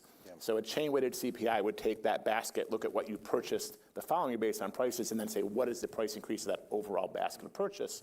That would still give you a cost of living increase every year doing a chain-weighted CPI, but it would slow it by about 0.3 percentage points. So we're not talking about a lot. If it was 2.8%, the COLA for next year would be 2.5. So people still get a COLA, but over time, that change adds up, and it reduces the trust fund imbalance by about 15% maybe.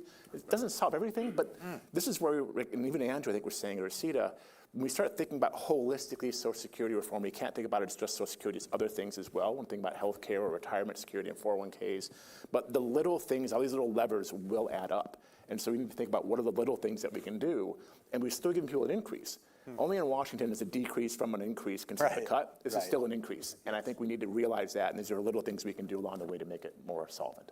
And just to speak to the question of the automatic indexing of initial benefits that they enacted in the 1970s, I don't have a problem with them doing that. I actually think it made sense to go from these ad hoc benefit adjustments they were doing to an automatic indexing mechanism. Because what was happening before then is you had a fixed benefit structure, And so as the economy grew, the program would rapidly develop a surplus, and then politicians would say, great, it's an election year, let's enact a benefit increase.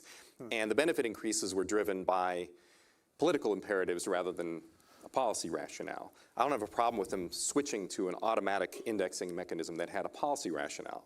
The problem is they didn't do it right, right? They created an excessively aggressive indexing mechanism that couldn't be afforded over time. They actually knew this. There was actually the Finance Committee appointed a consultant panel in 1976, and they came back and said, whatever you do, don't do this. Yep. And then they went ahead and they did it. If they had just indexed the rate of benefit growth to price inflation rather than wage indexation, we wouldn't be in the problem we are now. Now, what would happen over time is that as worker earnings grew and taxes grew and everything, Social Security would have gradually become more affordable, and they could have considered benefit increases every so often.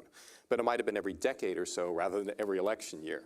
So it wasn't the decision to index that was a bad one. They just did it in a poor fashion. Mark, do you have thoughts on that? Yeah, I was going to say that the direction in other countries is actually to provide more indexing and sort of take away from the necessity for continual political review of the system. Yeah. Also, the fact that this is a retirement program, people do need to have some knowledge of what it's going to be, right, at least a few years, maybe 10, 15, 20 years in advance, so that they can do their planning in terms of their retirement age, their savings, other financial and personal planning.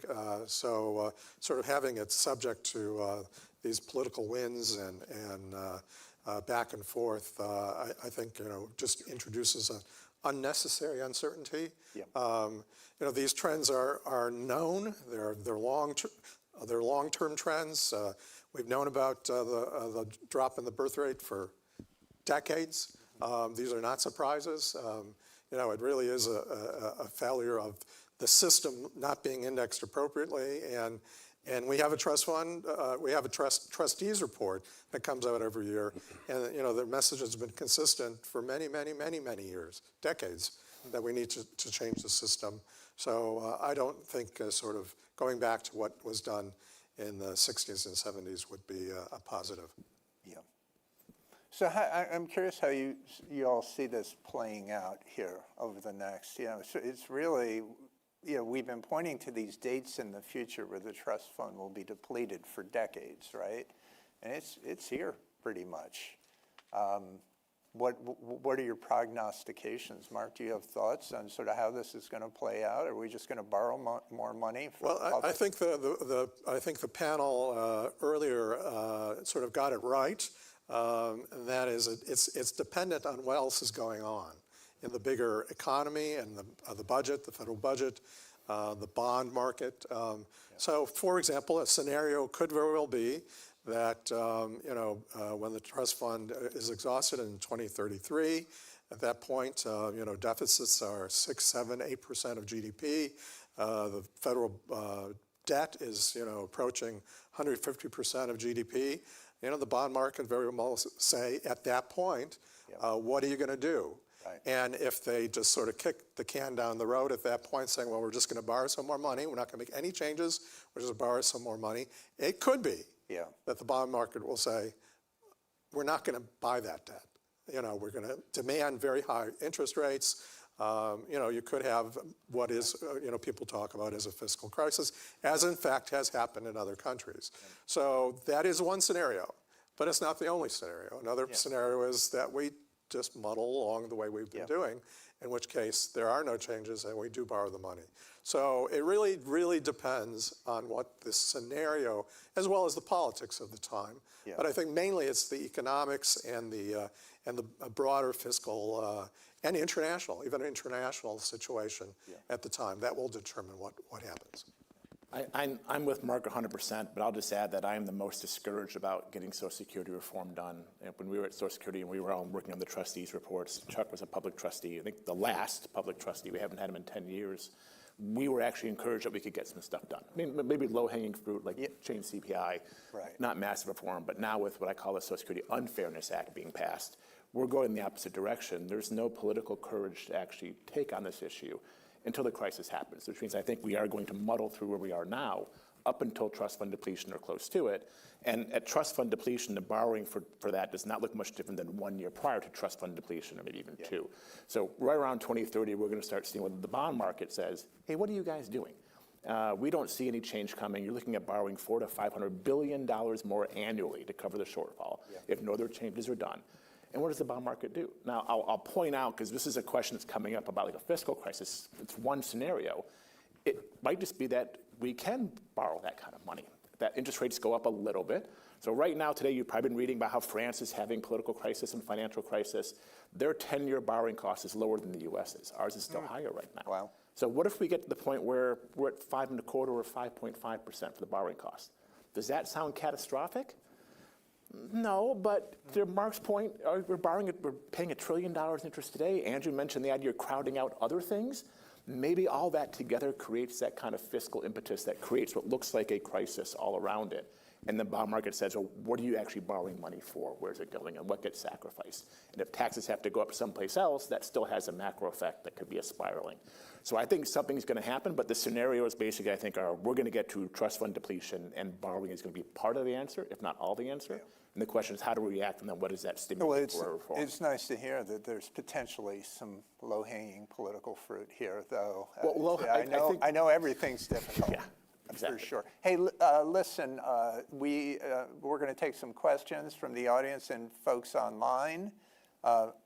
Do we have questions now? Yeah, Romina.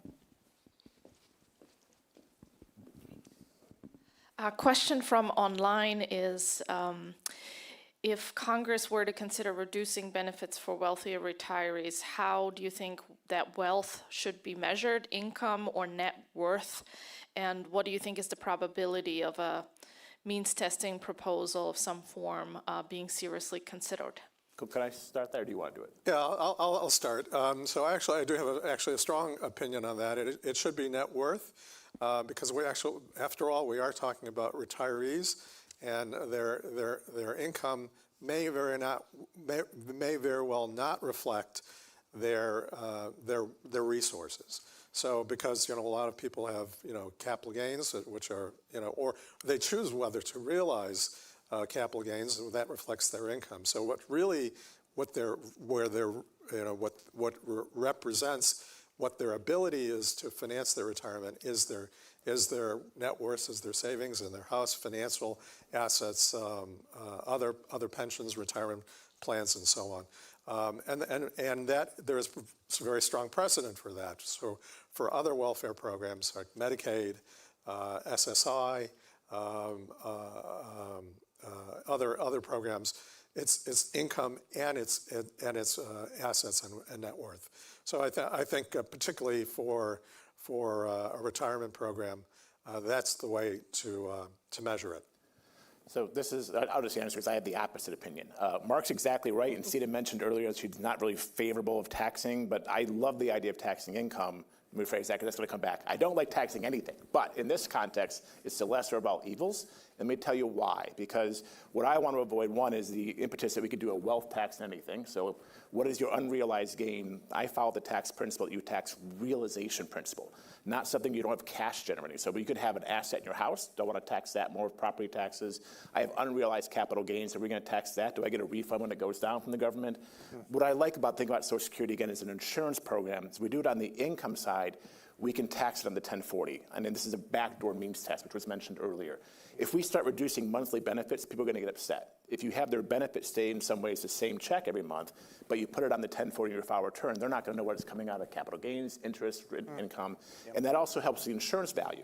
So while people will respond differently and change assets around in time income, I know they're going to do that, but imagine a scenario in which someone has income coming in from capital gains interest, but the economy goes south, and 1 year that income drops. Then they wouldn't be taxable from their Social Security, and that provides that stable income they need in retirement. So I think there's a balance here, but I want to kind of avoid a wealth tax as much as possible. Right. So we have a question over here. Could you announce your name and affiliate? Sure. Carl Polzer, Inequality Inc. Again, thanks for calling on me. I want to challenge the idea that we're living longer. And I think dying, Carl? Are you trying to tell me something? What's that? You want me to die, but I'm not. I mean, not quickly. Hopefully not. No, but I think the fact is that there's this very strong linear relationship between income and lifespan. And people at the bottom of the distribution are not living longer, and they live several years shorter lives. So if you raise the age on a lifetime basis, the people are going to get a lot less, it's less progressive. Okay, and that might be a clue to why there's been a change of opinion about raising the age, because the working class has a stronger voice now in the national debate. So in other words, how do you address that? I mean, there are a lot, if you look at the Social Security actuaries' projections, there's a lot of proposals to mitigate, you know, if impacts on the lower income people if you raise the age for everybody else. Okay. Yeah, I'll address that, because I've actually written, I looked into this pretty carefully in terms of the various studies. It's certainly the case that lower income people have lower life expectancies, but the system is progressive, and it sort of deals with that. The question, which you know, is related to whether we should increase the retirement age. You know, in reflection of the general increase in life expectancy, you know, people cite studies saying that increase in life expectancy is not uniform across the income distribution, and they cite many studies that seem to support that claim. I've looked at in those studies very carefully.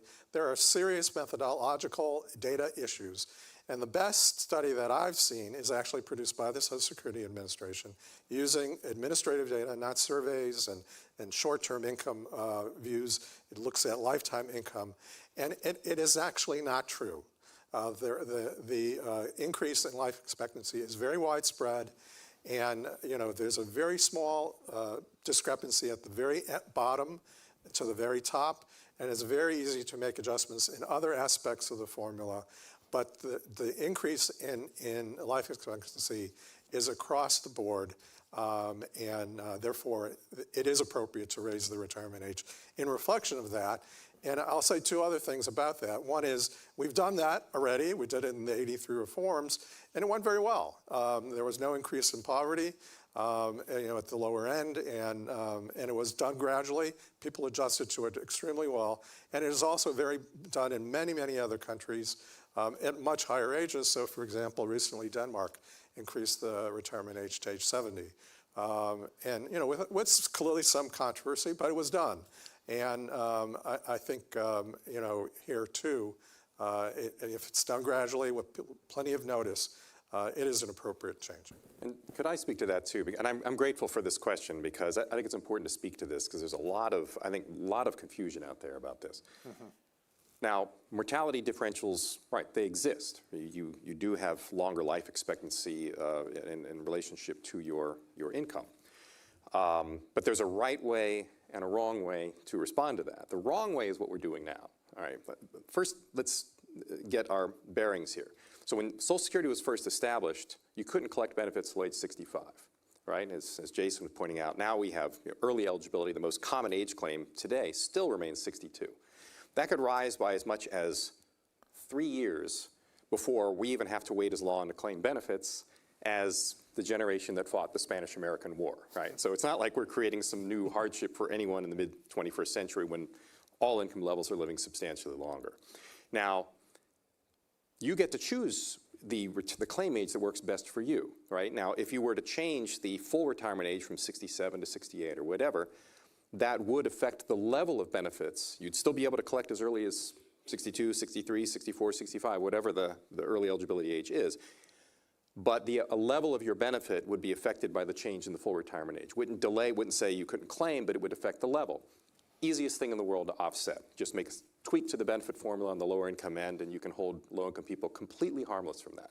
But what we do instead is we play what I think is kind of a cynical political game. We say, well, because there are some low income people and they're not going to live as long, therefore we should enable Chuck Blauhaus, who has higher income, higher life expectancy, to be able to retire at age 62. You know, what's basically happening is everyone's standard of living is being pushed down by this, you know, this portrait that's unfair to low income people. It's a very, very easy thing to handle.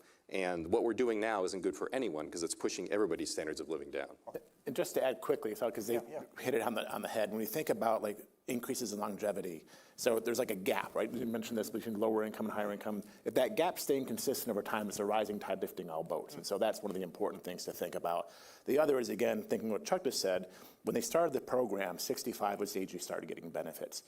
When you got to 65, if you were fortunate enough to live that long, and now we're living longer to get to that point, so mortality rate's lower, you weren't financing 20 years of retirement. Now we're looking at trying to finance 20 or 30 years of retirement, and there was a graph that was showing up the population expansion, more folks would be living to 100. Are we really trying to have this program finance 35 years of retirement? That was not the purpose of the social insurance for old age insurance, and Mark's right, that's why you have to think about increasing the retirement age. We have time for one more quick question. Good morning, Kurt Couchman with Americans for Prosperity. This has been a great panel and a great event. The word "we" has come up a lot in the context of policy change, but policy change happens from Congress, right? Social Security is obviously outside of appropriations. It's barred from being part of reconciliation, which means, of course, there's no regular order way for Congress to even think about Social Security on its own, let alone holistically along with healthcare and everything else we care about. So when we're thinking about fixing Social Security and all the other problems that Congress has to deal with, should we be thinking about an ad hoc solution, a big deal when the moment of truth comes from the bond market? Should we be thinking about a fiscal commission, or should we be thinking about fundamentally fixing the congressional process? So maybe they're looking at a real budget that includes everything and empowers Ways and Means and Finance to manage their portfolio, including Social Security. So given we have 28 seconds left, Kurt, if your point is we need congressional budget process reform, I'm all in. No, I think the answer is all of the above. All of the above. I'm big on the fiscal commission. Yes. Yeah. I mean, budget reform, I'm in another group where we're very focused on budget process reform, at least offering up ideas. And yeah, I think Social Security reform could be, a catalyst for that change. Okay, well, listen, we're out of time, so we're now going to take a short break. Please join us back here at 11:15 Eastern for our next panel discussion, Enhancing Private Retirement Savings, moderated by Rachel Gressler, Senior Research Fellow at the Heritage Foundation. Great, thank you. Thanks, guys.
morning and welcome to our third and final panel discussion this morning. This is talking about enhancing private retirement savings.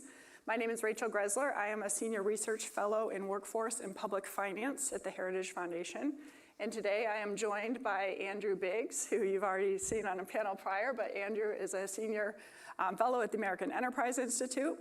Next is David John, who is a Senior Strategic Policy Advisor at AARP's Policy Institute. And then we have Adam Michel, who is the Director of Tax Policy Studies at the Cato Institute, and he was the former Deputy Staff Director of the Joint Economic Committee of Congress. So I wanted to tie in our final discussion here, shifting to private savings in the context of Social Security. Anybody here who is of Generation X or younger, raise your hand. See, that's well over half the audience. So anybody Generation X and younger, you will become eligible for Social Security benefits after 2033, when the program can no longer pay benefits. So you will not receive a single full benefit from the program under the current structure. Reform is inevitable. Something has to happen, and the question is, do we keep the current program? Do we make it bigger? Do we make it smaller? And that matters in the context of what private savings is. The magnitude of the shortfalls, you know, we talk in trillions of dollars, $25 trillion, what does that mean? Well, that's $190,000 for every household in America. So that's what's necessary just to keep the program in its current state for the next 75 years.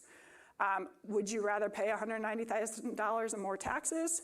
Would you rather have that to set aside in private savings? And that's why I think we need to be thinking about these pictures, and people need to know the magnitude and the options that are out there. If you go to a private sector retirement advisor, they're going to tell you, save about 10% of your income, you'll be able to replace about 80% in retirement. Social Security takes 12.4%, and on average it replaces 40%. So you're paying about 25% more to get about 50% less. And so this is why I feel strongly that Social Security does not become bigger. I hope that we can bring the scale down, as we talked about in the last panel, so that people are freed to be able to save more on their own. And when we think about how Social Security started as a 2% tax, and those initial pamphlets that went out said, we will never take more than 6% of your income. Well, now it's taking 12.4%. It'll need to take 16.7% in 2033. That makes it harder for people to save on their own, and yet we know that the return to those private savings is so much greater. So I want to start with you, Andrew. You've written a book about the real retirement crisis. I have seen a lot of media headlines proclaiming that we have a major retirement crisis in America. People are not prepared. They're not saving enough. I even was in a congressional hearing when a senator and one of the witnesses said that the US elderly poverty rate is higher here than in Kazakhstan. Can you tell me a little bit about what's in your book, and is this fake news or what's the reality? Yeah, it is fake news. You know, according to the same statistics, the U.S. elderly poverty rate is higher than Mexico. And what they're doing is they're using a relative. They're measuring income inequality, not poverty, and even then they're using bad data to measure income inequality. But the thesis of my book is that the real shortfalls on the retirement side, the retirement savings gap, is not in household retirement savings, how much you're putting in your 401k. It's really on the government side. If you look back over the last half century, pretty much everything you think people should do to better prepare for retirement, we are doing. Retirement plan coverage in the private sector is a lot higher than it used to be. Participation is higher. Contributions, the amount we pay in every month, that's significantly higher. Labor force participation at older ages has rebounded. That's at the highest level ever. The average Social Security claiming age has risen to 65 now, so that's about a 2-year increase since 1990. Retirement incomes are at record highs. Retirement poverty is record lows. If you ask seniors, just sort of self-subjective, self-expressed financial security, say 1992, about 60% of seniors said they could maintain their pre-retirement standard of living. Today it's 77%. So even as we have this narrative, which is people are not saving enough, retirement crisis, therefore we should expand Social Security or whatever, the reality is really the opposite, that Americans are saving more, working longer, doing what they need to do. Over that same period, 40 years, all of which time we knew we had this growing Social Security shortfall, the federal government has done precisely nothing. Well, they've done precisely nothing until last year when they took steps to make it worse. So it's kind of which horse do you want to bet on? But the interesting thing is the narrative really is precisely the opposite of what the data tell you. Yep, and that's what I found in my research too, is that today's generation of retirees is better off than any generation in history in the US. But we do want to focus federal policy-wise on the lowest income earners. Have you found that the lowest earners are falling short in the replacement rates in retirement? I really think there's very little evidence that low-income working-age Americans need to save more for retirement. And the reason, and this is sort of the lesson, is low savings is not indicative of undersaving. If you're somebody in the bottom quintile of the earnings distribution, Social Security, according to CBO data, will replace about 75% of your career average pre-retirement earnings. On top of that, you may have access to Medicaid in retirement. If you're very bottom, you'll have access to SSI. If you look at the poverty rate for people as they transition from work into retirement, the poverty rate doesn't increase, which would indicate they're undersaving. The poverty rate falls significantly. Their self-expressed financial security improves as they go into retirement. So there's just this idea that people are sort of systematically undersaving, and particularly low-income people, just, again, the data just don't bear it out. Mm-hmm. Yeah, and I think that does prove to the strength of our current retirement situation. When you look at the scales, like breaking it down into 5 income quintiles, the lowest quintile, their replacement rate, their income in retirement compared to what they had before they retired, is almost 130%. And it just ratchets down until you have the highest earners, and they're replacing about 77% retirement. That's pretty much exactly how we would like to see it. David, I want to move to you, and you have this concept of an auto IRA proposal that you have successfully gotten the word out about, and now I think it's up to 15 states have adopted this. Can you explain? 17, it's counting. Can you explain what that is? Sure. It was something that was done back when I was at Heritage with Mark Every, who was at Brookings. And it's a very simple concept. You're just marrying automatic enrollment with a payroll deduction IRA into a Roth IRA. Now, the states have perfected that. And as you mentioned, we've got 17 of them operating. I think Rhode Island just started this past week or so. It works actually because one of the things that we find is that when you use broad data, there are an awful lot of hidden stories under the medians and the various and sundry other parts of it. We have methodology, which was published by Wharton at the University of Pennsylvania, showing that the people who do not have access to a payroll deduction retirement savings system are predominantly with smaller businesses. They have lower incomes. They're not the lowest income, but they have lower incomes in general. And for the most part, there is a higher proportion of Black and Latino workers than you would find, say, in the general population. There's still a substantial number of white undersavers here. What we've done with the state auto IRAs, the state auto IRA uses private sector providers under a state organized umbrella that actually takes care of many of the details. This works for employers because most employers that don't offer a retirement plan say, A, it's too expensive, and in many cases it is, especially if you're a small business, and B, it's too complex for us to manage. Now, under a state auto IRA system, there are no fees on employers. They just facilitate, and all of the management is handled at the state and the private provider level. For the employee, it actually has 3 advantages. One is it's a very simple system.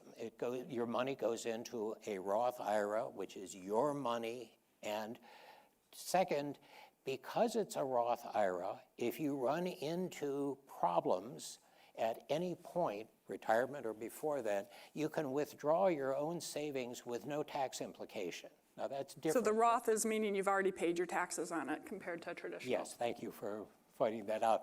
But there's a third advantage here too, which is that small businesses go out of business much more often than the larger ones do. And if you are saving in a state auto IRA system, your account stays in that. And if you then move to another smaller business that uses the state auto IRA, you basically reconnect to your same account. So you don't have cash outs, you don't have lost accounts or things along that line.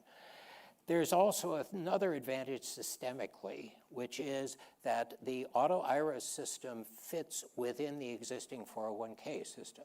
An employer at any point can decide, no, I don't want to use the auto IRA anymore, I'm going to switch to a 401k. And we have data, mostly collected by Pew, showing that in states that have auto IRAs, which require small businesses above a certain size, depends on the state as to what the size is, you see a substantial growth in the creation of private retirement systems. In other words, there are many employers that once they have to make a decision decide, instead of going to the auto IRA, I'm going to go to a 401k. We do not see the other direction, because if you have a 401k system, the people who benefit most from it, mainly due to the tax preferences and things, are your best managers. And if you move down, you're basically telling your best managers they're probably need to find another job. So you're not seeing the crowding out coming from that. So I guess one criticism might be that it is a mandate on the employer, of course. Yes. And on the individual side, is it a mandate on them as well? Or could they say, I don't have the ability to save right now, I'd like to opt out? Thank you. That's actually a rather crucial issue. Under auto IRA, auto enrollment of any type in the 401k system or elsewhere, an individual is in the plan unless they say no. They are saving a certain amount unless they decide they wanted to save a different amount. They are in a specific investment unless they decide another one. So the individual has total control over this, but they don't have to make the kind of decisions that they may not have the financial background to make. Now, there's one other factor, which goes to something that Andrew said here.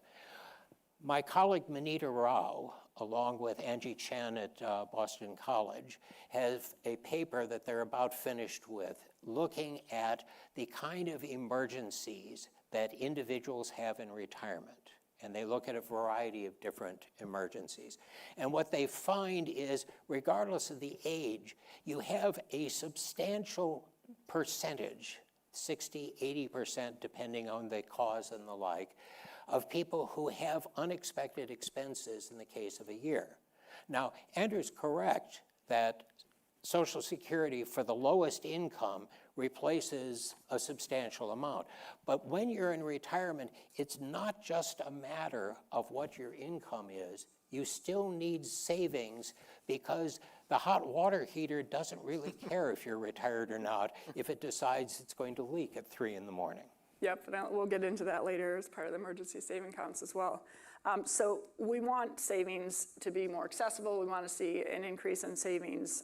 Adam, you have talked about how the current tax code is not neutral with regard to savings, but actually penalizes it. Can you kind of point that out or explain it? Like if Andy and I both go out and earn $5,000 and he puts his in a savings account and I go and spend mine on a vacation, what's the different tax treatment there? Yeah, so I approach these issues as a tax economist, and the normal income tax system biases people to spend their money today instead of saving it. Because if I receive my paycheck and I go buy things today, I'm just levied the payroll tax, income tax. However, if I save it and the money then grows, which is what the market is paying me not to spend the money today, but instead to save it, the government then taxes me again on the growth. If it's invested in equities, it's taxed again through the corporate income tax. And so this double layer of tax biases people to spend more money today and save less money for the future. And so one of the benefits of the 401k system is it's removing this bias against savings, either through the Roth treatment or the traditional treatment. Either you're getting the deduction up front or you're paying taxes and you're not paying capital gains when you take the money out of the account. They're economically equivalent, but it's removing that second layer of tax, which is one of the reasons why these accounts create an incentive for people to save more. Certainly there's the individual benefit there, but is there an economy-wide benefit to more savings? Yeah, so you have the individual saving more, but broadly speaking, the economies, you sort of grow the economy through either having people work more or having people work more productively, and you need new machines, better tools, new R&D to help people be more productive, and that's how you get long-run economic growth. And so that savings and investment is what fuels the new tools, the better machines, the more R&D that then mix with labor to then give us more output for the same amount of worker hours. And so there's lots of ways to reduce this bias against savings and investment that then allows the people in general to be wealthier throughout their lifetimes. And one of the most important ways in our current system is removing this disincentive for individuals to save.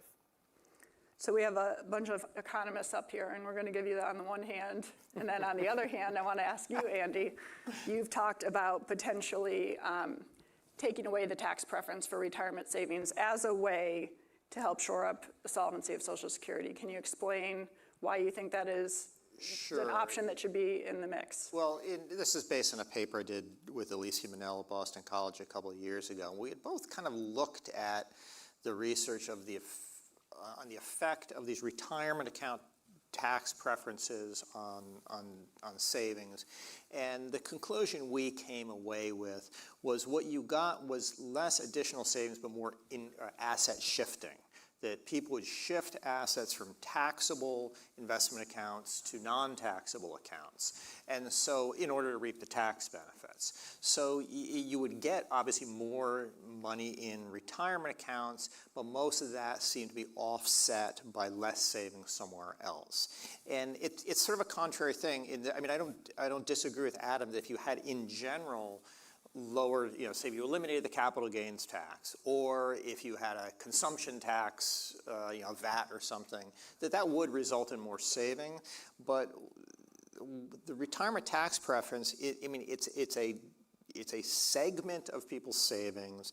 If you look at the households who receive most of it, your top quintile, they tend to have taxable savings on top of the retirement accounts. So the marginal return they're getting is not affected. They're getting this tax preference on savings that's below it. So for the econo geeks, they're getting sort of an income effect but not a substitution effect. I guess the analogy I try to use to make it understandable is if you think of like a 529 college savings plan. Let's say whatever college is going to cost to send your kid to college, $1 million, whatever number we're going to use. You say, okay, I've got to save to do that. And in a 529 plan, that exempts you from capital gains on your savings. So the question is, what does that do to the amount you save for college? It is designed. You save less. Yeah, you save less. And that's the purpose of it, that you save less. Because what the retirement tax preference does is effectively, it's confusing to people, it effectively eliminates capital gains taxes on your savings. People don't understand that, but that's really underneath the hood, that's what's happening. So if you have some retirement target, your retirement number, $1 million or whatever, you can reach that by setting aside less money. So, I mean, it is, because there's just different effects at work here. So I'm not saying unequivocally it reduces savings, but even in just sort of simple economic theory, you can see why you would get these results that it doesn't do certainly at the higher income. And it's $200 billion a year. If this was not a lot of money, I wouldn't care. but that's a ton of money. And so as we think of the budget going forward, I think of these sort of, tax expenditures, whether it's mortgage interest deduction, whether it's retirement savings, exclusion for employer-sponsored healthcare. You say, are they really? It's an enormous amount of money there in a very constrained budget, and so you really have to ask, what are we getting in exchange for that? David? There's one other aspect. It's nice to be in the middle of the road in this case. There's one other aspect. Currently, offering a 401k system by an employer is voluntary. And one of the incentives to an employer is that they can take advantage of the tax system to basically better improve the lot of their employees. So if you make a massive change, you are likely to have some change in the coverage for the 401k. Just literally right before the conference, I was talking to my research assistant about a kind of a research project we're doing to try to get at that. And the sort of the instrument is looking at retirement plan coverage in states with high state income taxes, California, New York, versus Texas and Florida that have none, because the tax preference for 401ks also applies to your state income taxes. They piggyback over it. So you would think that if you are in a high state income tax state, it would make more sense, all else equal, to offer a retirement plan than a low tax state. I wish I had an answer for you, but the answer is I don't know. But so the dynamic you're talking about makes sense. You want to offer this plan so your high income employees can take advantage of this federal tax break. But then because of non-discrimination rules, you're offering the plan to everybody else, so they're going to save more. So that's the best argument I can think.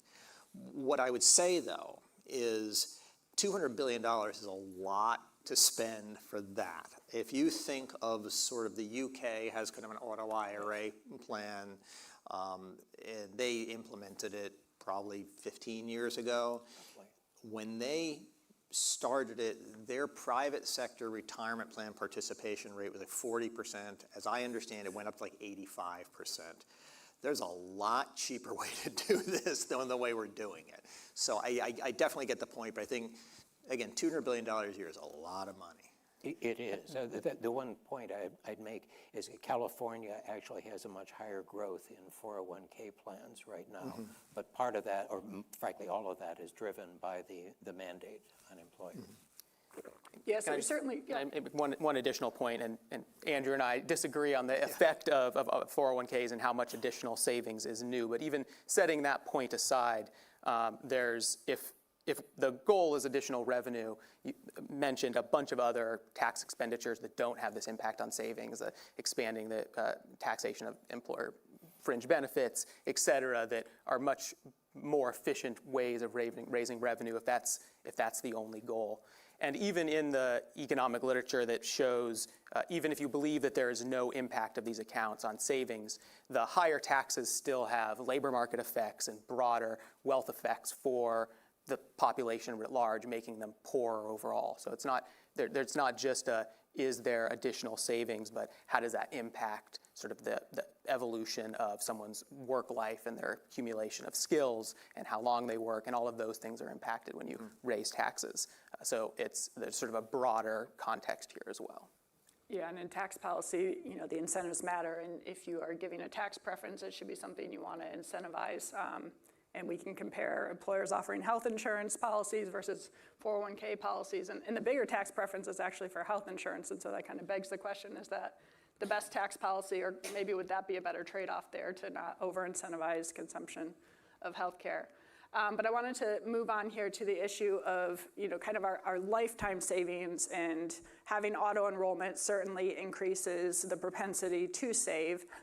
Adam, you have suggested that potentially based on where you are in your lifetime, it might not be the case that you should be saving as much as you are if you're put into, say, one of these auto IRA accounts. Can you explain some situations where it might not be ideal to be saving the maximum you can? Yeah, so I think one of the downsides of the auto IRA model, even if there is this opt-out, is many people don't opt out. And what you see is, especially among lower income people that are that some of their money is automatically put into this account, they don't opt out, and then instead they compensate by borrowing more because they're liquidity constrained. They need to maintain they need to spend all the money they're earning.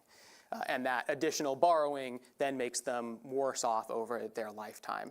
And this is certainly not true for everyone, but there is some subset of the population that it is, that for them, the best decision to do with their earnings today is to spend it all and not be encouraged to save it. The other thing that is going on behind the scenes here that isn't as much of a problem with the Roth treatment, but when you're auto-enrolled into a traditional 401k, there's a penalty if you then need to access those funds. It's a 10% penalty. And if you look at IRS data, for people earning less than $10,000 a year, it's something like between 1/3 and 40% of all of the income taxes they pay are these penalties for early withdrawal from their 401k. And so you're not only encouraging some people to take on additional debt because they can't, because their money is put into an account that they don't see or aren't aware of, but then you're also potentially levying additional layers of tax on top of them when they do want to then access that money. And so, yeah, I think that the answer is not always more saving for everyone. Yeah, I think Andy has pointed that out, particularly with lower income earners. And I would add to that even younger individuals who might have just graduated and are paying college debt, and maybe they got married and want to buy a home and start a family and potentially facing childcare costs. It doesn't necessarily make sense at that stage in their life when they have the highest absolute costs that they're ever going to have to be saving 10% for retirement. But I think there is a component here about emergency savings is something that I think everybody should have, not necessarily having to put it specifically in a bucket for retirement, or in a bucket for healthcare, or in a bucket for a child's college account, but to be able to have access to savings if the hot water heater breaks, if the car breaks down and you can't get to work and therefore you can't earn an income. I mean, we want everybody to have some level of savings. And David, you've done some work on emergency savings accounts. Can you talk about that? And you know, it was an issue in the Secure 2.0 bill. It was an issue. There's still a lot of work to be done. Let's put it that way. Yeah, and one of the things we find actually is regardless of a person's income level, they still want to save. And one of the advantages of the auto IRA structure is that it allows people to pull out their money during their working lives if they have some sort of an emergency. We have data showing that when a family meets an emergency, an unexpected expense, using emergency savings, it can actually stabilize the family finances for 4 years in advance. It may be longer than that. 4 years was all the data that we had on that.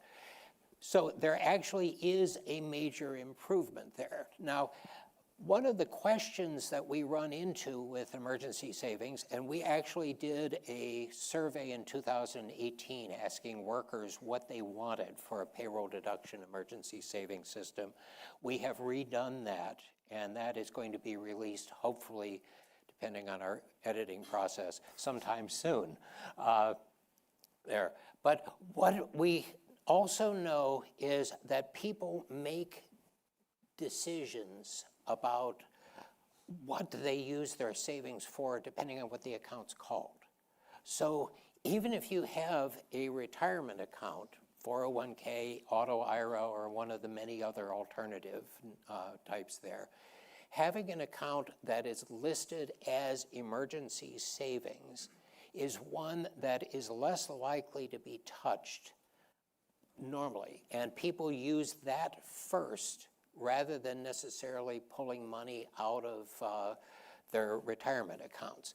CFPB did actually Committee some for survey. Responsible Federal Budget. Yeah, so the ones existing, I'm not sure what their status is this week. Consumer Financial Protection. Oh, sorry. Did some studies on that and found actually that when people had emergency savings, the propensity to take money out of their retirement accounts was much lower. So there is a real value to this, and we have found that people really want this kind of an additional savings account unless they're already doing it on their own. But what they also want is to make sure that their employer, if this is an employer benefit, doesn't know whether they take money out. In other words, it's none of the employer's business and the like. They would like the employer to contribute. That's right. Exactly. If I could just touch on the point that Adam makes, I think this is actually a really central thing for thinking about the state of retirement savings. You know, how well are Americans doing for retirement? You know, and that plays into what you can do for Social Security reform. Is, you know, if you're thinking about your kind of textbook, you know, life cycle model, it basically says people want to smooth their consumption over their lifetime. I mean, in the previous panel, I pointed out that you have, you know, essentially your bottom quintile of people who probably shouldn't be saving significantly for retirement at all because they're getting a high replacement rate from Social Security. We have $50 trillion of accrued Social Security liabilities, which are tilted towards that group. But on top of that, you have people who are younger. And again, in the standard viewpoint, they probably should not start saving until their 30s or so. Our previous panelist, Sita Slavov, has done, I think, the most rigorous work of saying, oh, really, when should people start saving? How much should they start saving? If you combine your bottom 20% of lifetime earners who shouldn't save because of Social Security with people who are under, say, age 35, you get a lot of people who at any given time, any sort of cross-section, are not saving for retirement. But those statistics you will hear often, well, half of Americans are not saving for retirement, therefore we have retirement crisis, therefore we can't reduce Social Security benefits for anyone, therefore we should expand it.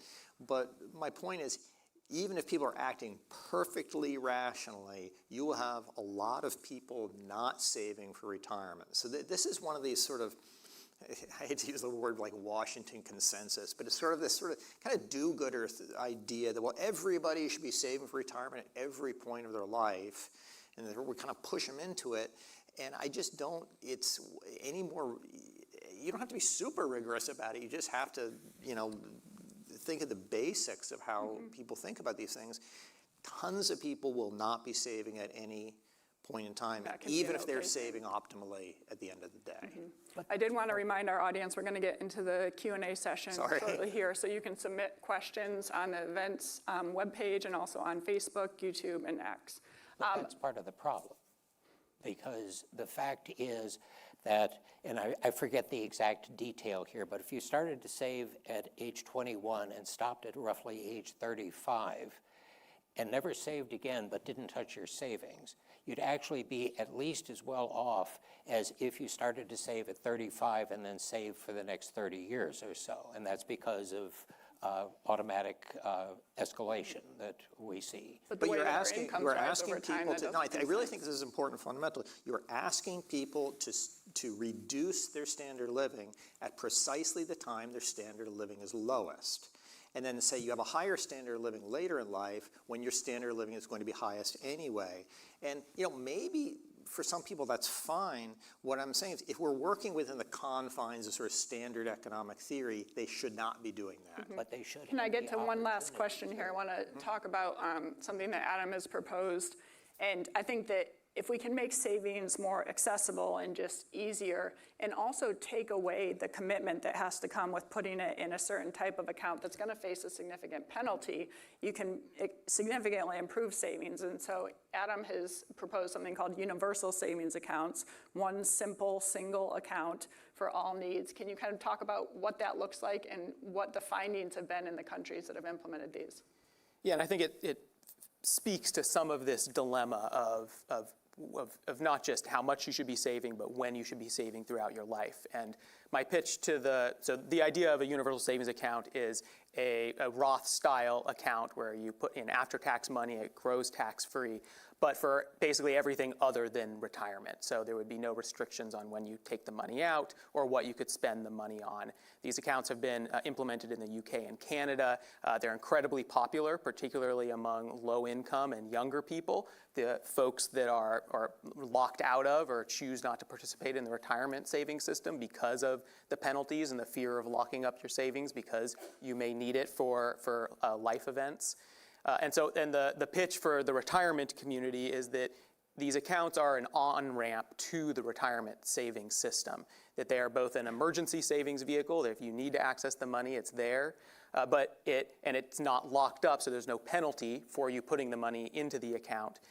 It has the tax incentive for you to save more than you otherwise would, and it gets you in the habit of saving early in life, so that when you do want to start putting money away from retirement, you're in the habit of saving, and it is just one step on the way to the private retirement system, 401ks, and the rest of it. And I think that educational component that comes with seeing the value of putting that money and watching it grow over time, just more incentive to save. Yes, and because they're private accounts, they're not tied to employers, you don't have the problem of savings getting marooned when you leave employment, so you can open your private account with a financial institution, it stays with you.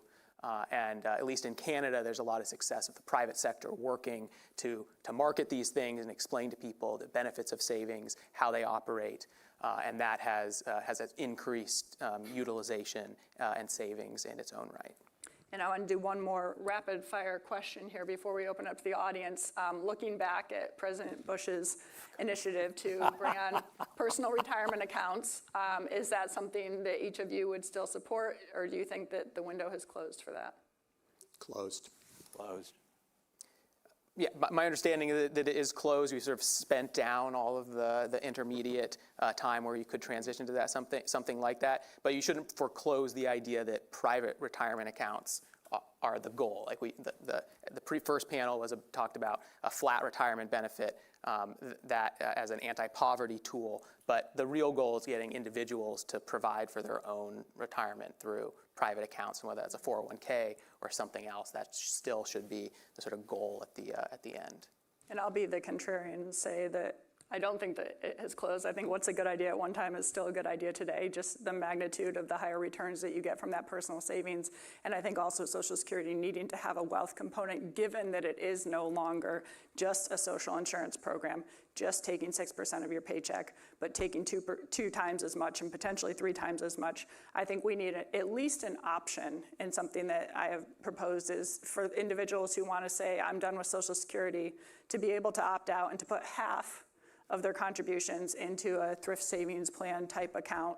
And going forward, they won't accrue any new benefits, but they will have that money that they personally own. And I think that this could actually be most beneficial for minorities, looking at, for example, African-American men, 25% of whom die between the ages of 45 and 64, having paid into the system for decades and potentially never getting anything back out from it.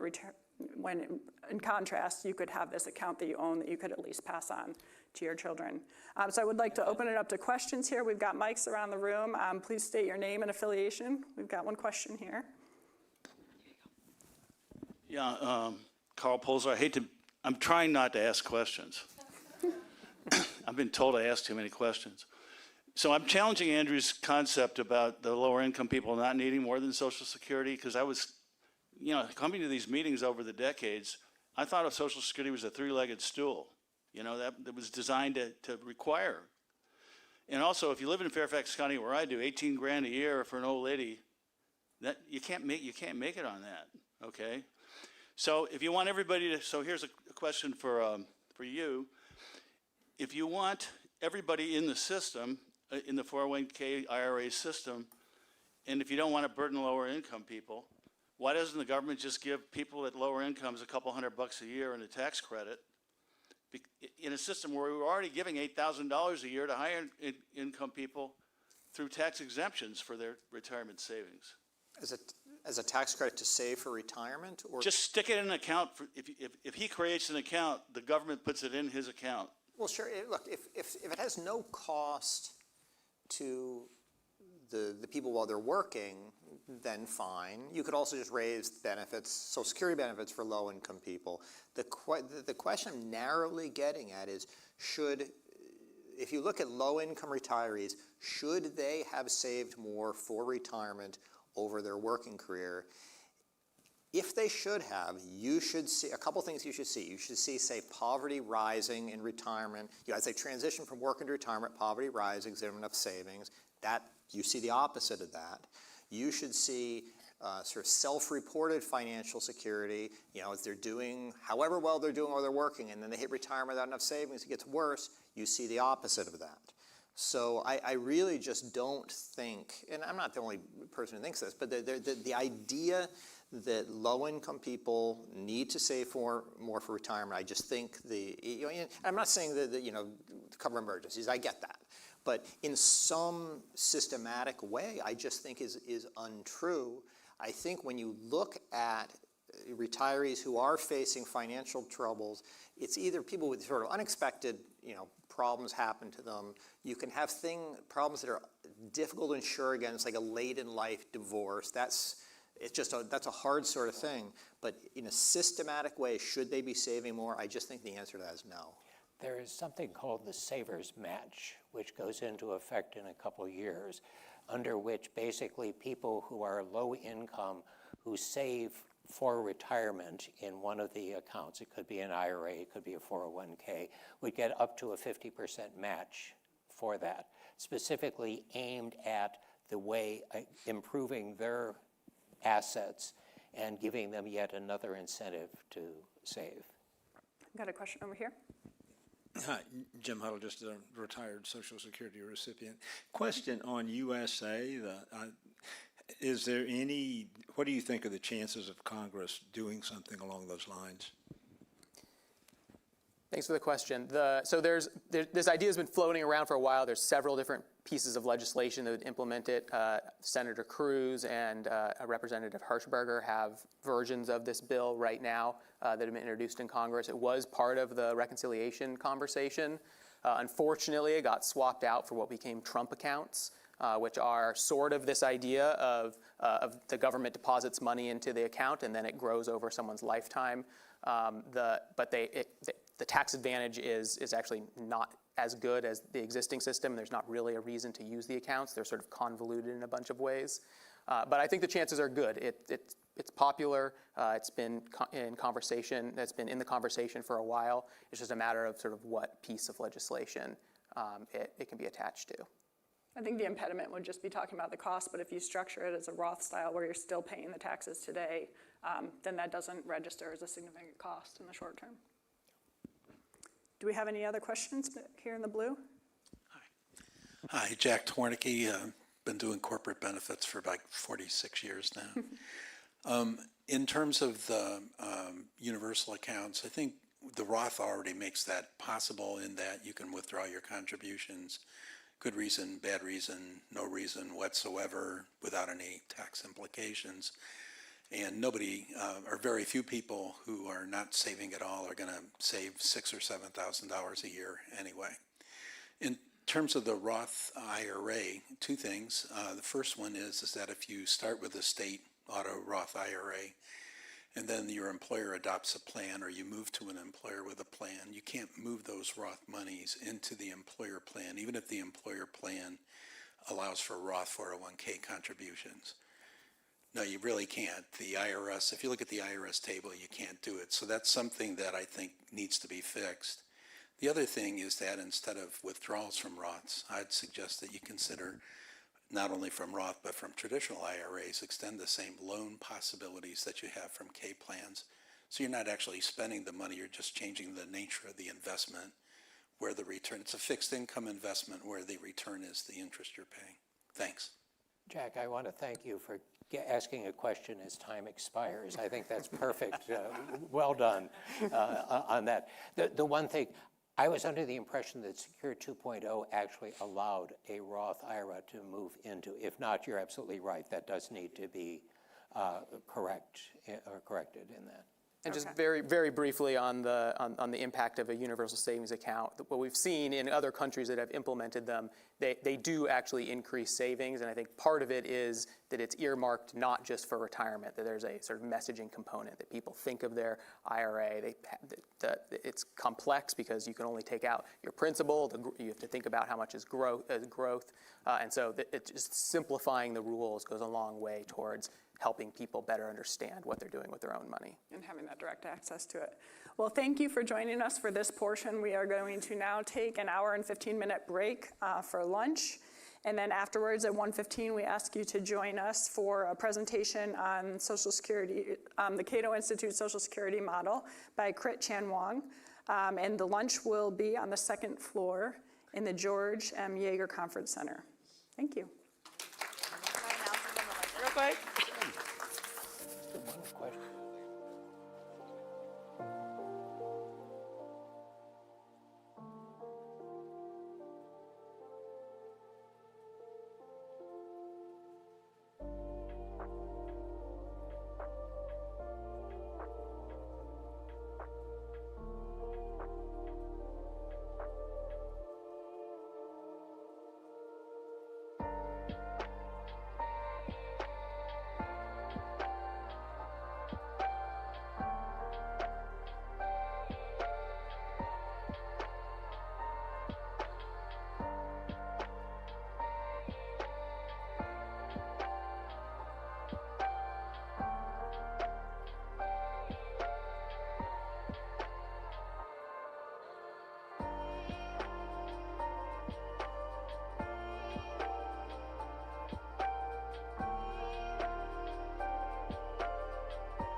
Welcome back for the grand finale of today's event on reimagining Social Security. We will hear from my colleague Krit Chanwang, who is a quantitative research associate at the Cato Institute, and most importantly, the creator and keeper of the Cato Social Security model. Following Krit's presentation, I will join him back on stage to take questions, both in person and then also from our audiences online. So if you're part of the online audience, feel free to submit your questions throughout the presentation. And if you're here in the room, please hold them until the end. With that, Krit, would you please join me on the podium?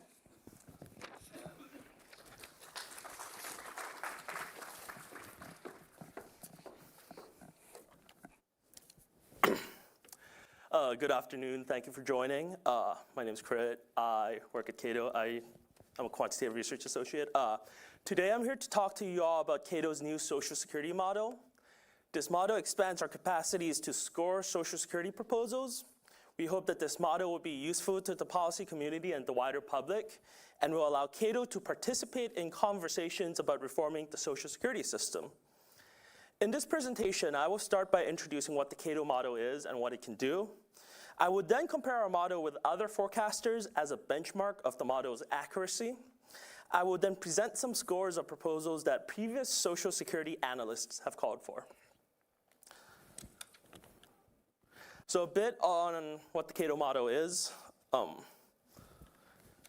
Our model was designed to imitate the Social Security Administration's model. Specifically, our model was designed to imitate modeling income in near-term 8, or MINT8, which is the Social Security Administration's microsimulation model. As such, our model is an overlapping generations non-dynamic model which produces projections of US demographics over the next 75 years. We then use these projections to analyze the dynamics of the Social Security system. This allows us to analyze programmatic changes in Social Security. Some examples on the outlay side include increasing the retirement ages, changing replacement rates, changing bend points, changing indexing years and methodology, and adjusting credits and penalties. On the revenue side, some of the reforms we can score include adjusting the taxable wage base and raising the payroll tax. For all the reforms we've identified, we can also output a wide variety of metrics. So these include the 75th year balance, the long-range actuarial balance, the insolvency year, the first year of positive balance, the 10-year savings, and the trust fund ratio. We also have experimental capacities to do distributional analysis. All these outputs are usually compared between the reform output and the baseline output. So let's do a bit of benchmarking of the Cato model with other forecasters. So as you can see from this graph, the Cato model closely follows the projected trends that the Social Security Administration produces. Specifically, both the Cato model and the SSA model predicts a major increase in Social Security outlays from 2040 to 2060. Both our model and the SSA's model differs from the Congressional Budget Office's projections, which is that top red line there. There are two reasons for this. The first reason is that the CBO uses different assumptions from the Social Security Administration. Specifically, the CBO's assumptions about fertility are much less optimistic than the SSA's assumptions. Our model relies on the SSA's assumptions, which explains some of the deviation found in this graph. Secondly, the CBO relies on a more general equilibrium framework to score policies. The SSA does not, so our model, since it followed the SSA's, also ignores a lot of the general equilibrium analysis that the CBO uses in its scoring. Apart from following the SSA's trends pretty closely, Cato's projections also deviates from the SSA's projections by around 0.26 percentage points when we're considering the mean absolute projection error.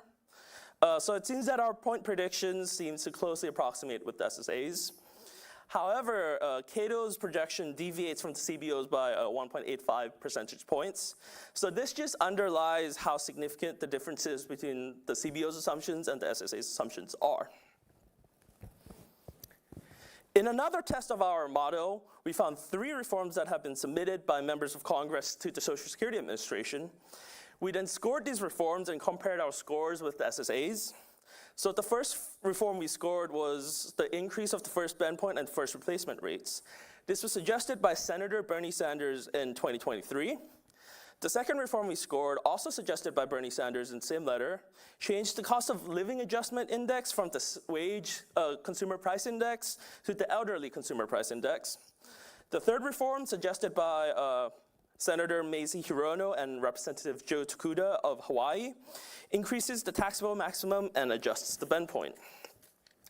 In all 3 instances, we see that the Cato scores are within 0.5 percentage points of the SSA scores. So this gives us confidence that our model is a good approximation of the SSA's scoring methodology. Our model has 3 main limitations. The first limitation is that our model is not a general equilibrium model. Rather, the analysis it produces are static. So it essentially is just a massive input-output machine where a change in one part of the economy does not affect others. So because of this prevents us from modeling any massive changes relating to the windfall elimination provision and the government pension offset. Related to this, our model relies a lot on the SSA's assumptions. So we can change these assumptions, but this can present some practical problems due to the non-general equilibrium nature of the model. Lastly, our model is not a comprehensive tax model, so we can't really model how changes in the tax code may affect Social Security. So this prevents us from modeling things like changes in pass-through tax and how it's treated. So I want to now go on to present some Cato scores for some reforms that have been recommended by various analysts. Note that Cato does not endorse any of the reforms or not suggest any of the reforms presented. This is just an example of what the Cato model can do. The first set of reforms that we're going to analyze are outlay reforms. The second set of reforms that we will look at ways to change revenue for the Social Security system. One theme will eventually become clear. There is no one policy that would solve every existing deficiency of the current Social Security system. So the first reform we scored was flat benefits. So under current law, a retiree's Social Security benefits is determined by lifetime incomes.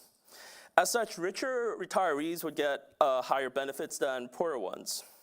Social Security's justification for this approach is that seniors can depend on Social Security to replace their working income, or at least part of it. Some analysts have proposed that changing Social Security to a flat benefits model might be more efficient, as it turns Social Security into an effective anti-senior poverty program. Other analysts, however, argue that turning Social Security into a flat benefits program will have significantly regressive effects on poorer beneficiaries and retirees. In this analysis, I modeled the budgetary effects of switching to a flat benefits at 125% of the federal poverty line for those who retire in 2025 and after. As you can see from this graph, this reform reduces Social Security outlays, especially after 2050. The long-term budgetary effects of transitioning to a flat benefit scheme is also actually quite significant. We predict that the transition to a flat benefit scheme would increase the 75th year balance of the Social Security system by 7.5 percentage points, and it would increase the actual balance by 3.97 percentage points. Unfortunately, it doesn't delay the insolvency, or it just slightly delays the insolvency date of the Social Security Trust Fund, and it starts producing positive Social Security Trust Fund surpluses in 2067. Another reform that has been proposed is raising the retirement age. Social Security depends on a system of penalties and credits in order to incentivize people when to retire. So the normal retirement age, or the full retirement age, is currently at 67, but you can retire from 62 to 70. If you retire before the age of 67, so i.e. from 62 to 66, your benefits are reduced. If you retire from the ages of 68 to 70, your benefits are increased. In this proposal, we increase all retirement ages by 3 months from 2026 to 2037. This effectively is a phase-in increase of retirement ages by 3 years. As you can see from this graph, the increase in these retirement ages would reduce Social Security outlays, especially from 2050 to 2060 when compared to the baseline. We also estimate that the reform would increase the 75th year balance by 4.25 percentage points and would increase the long-range actuarial balance by 2.18 percentage points. Interestingly enough, however, the proposed increase in the retirement ages is too gradual to delay the immediate insolvency of the trust fund in 2033. Also, increasing the retirement ages in this way does not ensure budget neutrality over the entire 75-year projection period. Another reform that we analyze in this presentation has to do with cost of living adjustment reforms. So under current law, all Social Security benefits that are paid out are adjusted upwards for inflation using the Wage Consumer Price Index, or CPIW. These adjustments are called cost of living adjustments, or COLAs. A reform that has been suggested would be to get rid of COLAs for richer beneficiaries. In this analysis, I do just that. I'll eliminate COLAs for the top 20% of income earners by cohort after 2025. As one can see from this graph, this reform would only slightly reduce Social Security outlays. It doesn't prevent the 2050 to 2060 outlay hump that the baseline current law projections have. Specifically, we estimate that discontinuing COLAs for the top 20% of earners would increase the 75th year balance by 0.73 percentage points, and would increase the actuarial balance by 0.30 percentage points. It does not delay insolvency, and it does not produce a first year of positive balance. Another closely related reform that we analyze and projected for this presentation has to do with the actual index being used to calculate these COLAs. So currently, as I said before, COLAs are adjusted using the CPIW. However, some analysts have argued that the CPIW is not an accurate representation of increasing costs. Rather, they think that chain CPI is a better approach because it accounts for the substitutions which may occur when goods are priced higher. Other analysts, however, have argued that changing to chain CPI ignores the fact that costs for elderly individuals usually grow faster than other consumers. In this analysis, I changed from indexing using the CPIW to the chain CPI. Again, the effects of this reform is pretty modest. Specifically, we see that changing to the chain CPI only increases the 75th year balance by 0.75 percentage points, and it increases the actual balance by 0.2 percentage points. Again, it doesn't delay the insolvency of the trust fund, and it never produces a year of positive balance within the entire projection period. Now, I want to switch gears a bit and talk about revenue reforms that have been suggested to Social Security. The first reform we analyzed was taxing fringe benefits. So currently, Social Security is funded through a payroll tax on wages only. The value of these, however, the value of so-called fringe benefits have been growing in the last 2 or 3 decades. So by fringe benefits, I mean health insurance and private retirement plan contributions by employers. The SSA estimates that by 2100, fringe benefits would make up almost a quarter of a worker's total compensation. So in this analysis, we tax fringe benefits as part of the payroll tax. This increases the revenues of the Social Security system to around 13% immediately, and it keeps increasing modestly to around 13.4% by the end of the projection period. This reform would also increase the 75th year balance by 2 percentage points, and it would increase the long-range actuarial balance by 1.78 percentage points. It would also delay the insolvency date of the Social Security Trust Fund by 7 years, although it never produces a first year of positive balance. So at this point, every reform except for the flat benefit scheme has failed to ensure budget neutrality over the entire projection period. So now we ask a very simple question. So under current law, how much does the payroll tax have to be increased in order to ensure long-term solvency? So we estimate that an immediate 4.5 increase, or 4.5 percentage points increase in the current payroll tax would ensure that the system stays solvent for the next 75 years. Such an increase would ensure that the trust fund ratio is around 1.340, and the trust fund ratio in 2100 would just be 0.0290. So it just barely scrapes the surface for keeping the Social Security system solvent in 2100. But yeah, the payroll tax rate would have to immediately increase. It would have to be immediately increased from 12.4% to 16.9%. And yeah. So we've analyzed 5 reforms thus far. If we were to rank these reforms by the largest long-term actual savings, we see that the flat benefit scheme, the increase in the retirement ages, and the fringe benefits are the top 3 that produces the largest savings over the long term. However, of these top 3 policies, only the flat benefits produce a positive balance in 2100. So we need a comprehensive reform system to address all the deficiencies of the current law Social Security system. As such, we have this motto: we're willing to score external proposals. We usually aim for around a week turnaround, but of course the time frame of each score would depend on the complexity of the proposal. We're also developing this new model, and we're trying to include more insights and expand the analytical capacities and capabilities of this model. To wit, we've open sourced this model, and so if you contact us, we'll gladly provide you with the GitHub repo. Yeah, so if you have a proposal and you're interested in working with the Cato Institute, please contact us at socialsecurity@cato.org. Be here. Yeah. Okay, we are ready to take questions if there are any in the audience or online. Great.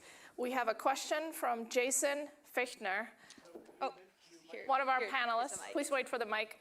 Hi. Join me? Yeah. Jason Fichtner with the Retirement Income Institute. You mentioned you might be able to do some rudimentary distributional analysis, and I didn't see you have any examples. What can you do right now on distribution? So we can produce CBO-style tables on distributional analysis. We call it experimental because our model currently does not incorporate income differentials in mortality, and that's very important when considering that people up on the income scale tend to live longer. So that's why it's called experimental right now. So we can produce it, but there's always that caveat that we don't include income differentials in mortality. Yes. Right here. Sorry. Please state your name and affiliation. Hi, Max Gennis from Policy Engine. I'm curious if you could talk a little bit about how you construct the microdata underlying the model. Yeah, for sure. So we first used the March ASEC sample of the current population survey from 2007. We then use basically L2 distance to join that with the with Social Security public use file microdata from 2006. This provides us with longitudinal panel data of earnings from 1951 to 2007. And from 2007 forward, we project the population forward using Social Security trustee assumptions. Thank you. It wouldn't be the end of a presentation without a question from you. All right, so. Would you restate your name again? Carl Pulzer, Inequality Inc., INK. So on distributional effects on raising the age, there's 2 or 3 or 4 different ways of looking at it. So traditionally, Social Security would look at monthly benefits. If you raise the age, there wouldn't be any change, okay? If you look at total lifetime benefits, there's a big regressive change because the lower income people don't live as long. And if you looked at how many people are never collect a check because they die early, you'd see a regressive effect. So would you be able to produce all three of those things? Because each one of them tells a different story. So could you just restate the three lifetime income effects? Yeah, lifetime income effects, effects on monthly checks, which is the traditional way of looking at it. Okay. And how many people never collect a cent because they die early by income? Okay, thank you. I'm assuming we can do lifetime changes and benefits. Yeah. Yeah. The effect on monthly checks, maybe for the average low income, you can do that too. And then what was the last one? Oh, how many people die before? Yeah, do we have mortality by income quintiles? So that's why the distributional effects right now are experimental, because we don't incorporate that into our model yet. But in the future iterations of this model, that's definitely one of the top items that we're going to incorporate in. Another question right here. Hi, Anthony Calavito with the Committee for Responsible Federal Budget. I actually used to work at SSA with MINT's model, so I think this is awesome that you're doing this work. I'd love to hear a little bit more about how you match the March ASEC with SSA's public use file. If I remember correctly, the PUF is anonymized, so you can't match people one for one. So I would like to know a little bit more about how you went about that. Yes, so it's a Euclidean distance algorithm based on gender and income and age. So they're all weighed. So I think all three components, well, of course, gender, it's like a categorical thing, but for income and age, we match that using like an L2 Euclidean distance algorithm, and both components are weighed equally. Yeah, we can't do much with the 2006 public use file because the demographic information given in the 2006 public use file is very minimal. So this is the best we can do with publicly available data. Yep. Do you plan on using the 2020 file? Do we plan on using the 2020 file? I'm restating it for our online audience. Right. So as far as I understand it, it's a synthetic PUF, right? So we haven't yet, because when I was first developing this model, the 2021 did not come out yet. As far as I understand it, maybe if I'll have to give it a look, because it has more demographic information, right? In that sense, it's more closer to 2004 public use file.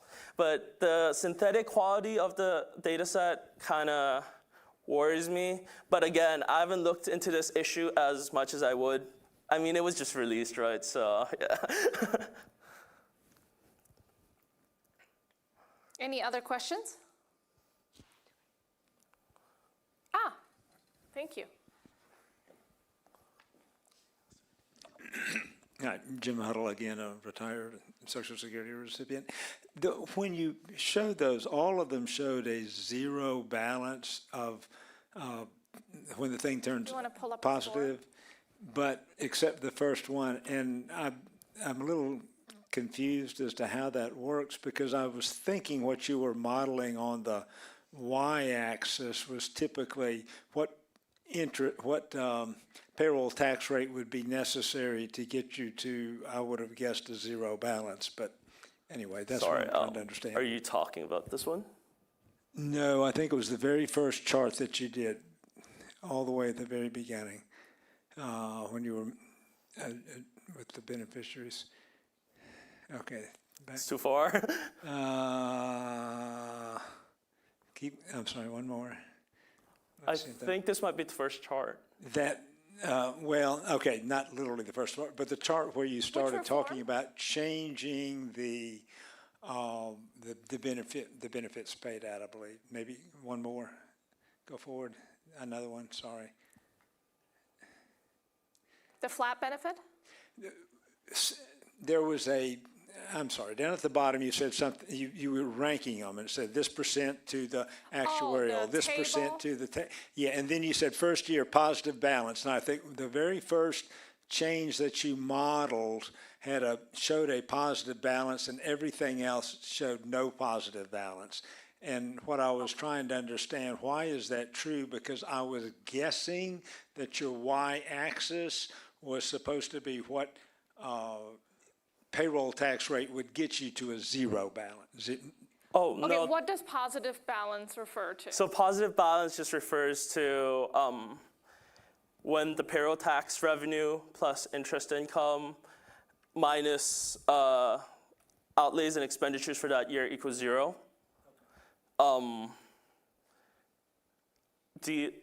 So these reforms, they're just, changes to how Social Security are paid out. Yeah, so if you're thinking of Social Security as a pay-as-you-go program, and you discount any assets in the Social Security Trust Fund because they are just IOUs between the Treasury and the SSA, and it's all part of the same government. Then you can look at the balance between the income that Social Security collects in a year, which is primarily payroll taxes, making up about 85 cents on the dollar of paid benefits, and then the taxation of benefits makes up about another 4 percentage points. With these proposals, when would you actually reach a year where Social Security revenues are able to cover 100% of the program's costs? And so if you only increase the normal retirement age, you will never reach a year of positive balance. The trust fund will always have a cash flow deficit. This means that you need other reforms in order to reach balance. Or at least increasing the retirement age in the way we presented. Yes. I mean, yeah, I guess you could increase it. You could increase it to like yes, you're right. You're right. lot. You could increase it a lot, where nobody qualifies anymore. Yeah. Kind of like when Social Security was first adopted, and the initial eligibility age was 2 years after life expectancy at the time. So if we increase the Social Security age to 80, you might achieve a different outcome. But that is what this indicates, is that the only of those 3 proposals that we scored, only transitioning to a flat benefit will eventually be sufficient on its own to balance the revenues coming in and the benefits that will be required to, that are promised to be paid out under that schedule. Yeah. Any other questions? Going once, going twice? Okay, one more. What was the email? Oh, yeah. Yes. socialsecurity@cato.org. That's it. socialsecurity@cato.org. Please do email us, and we'd love to work with you.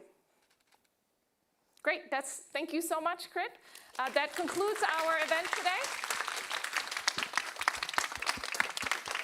Thank you for coming, and please pick up a copy of Reimagining Social Security.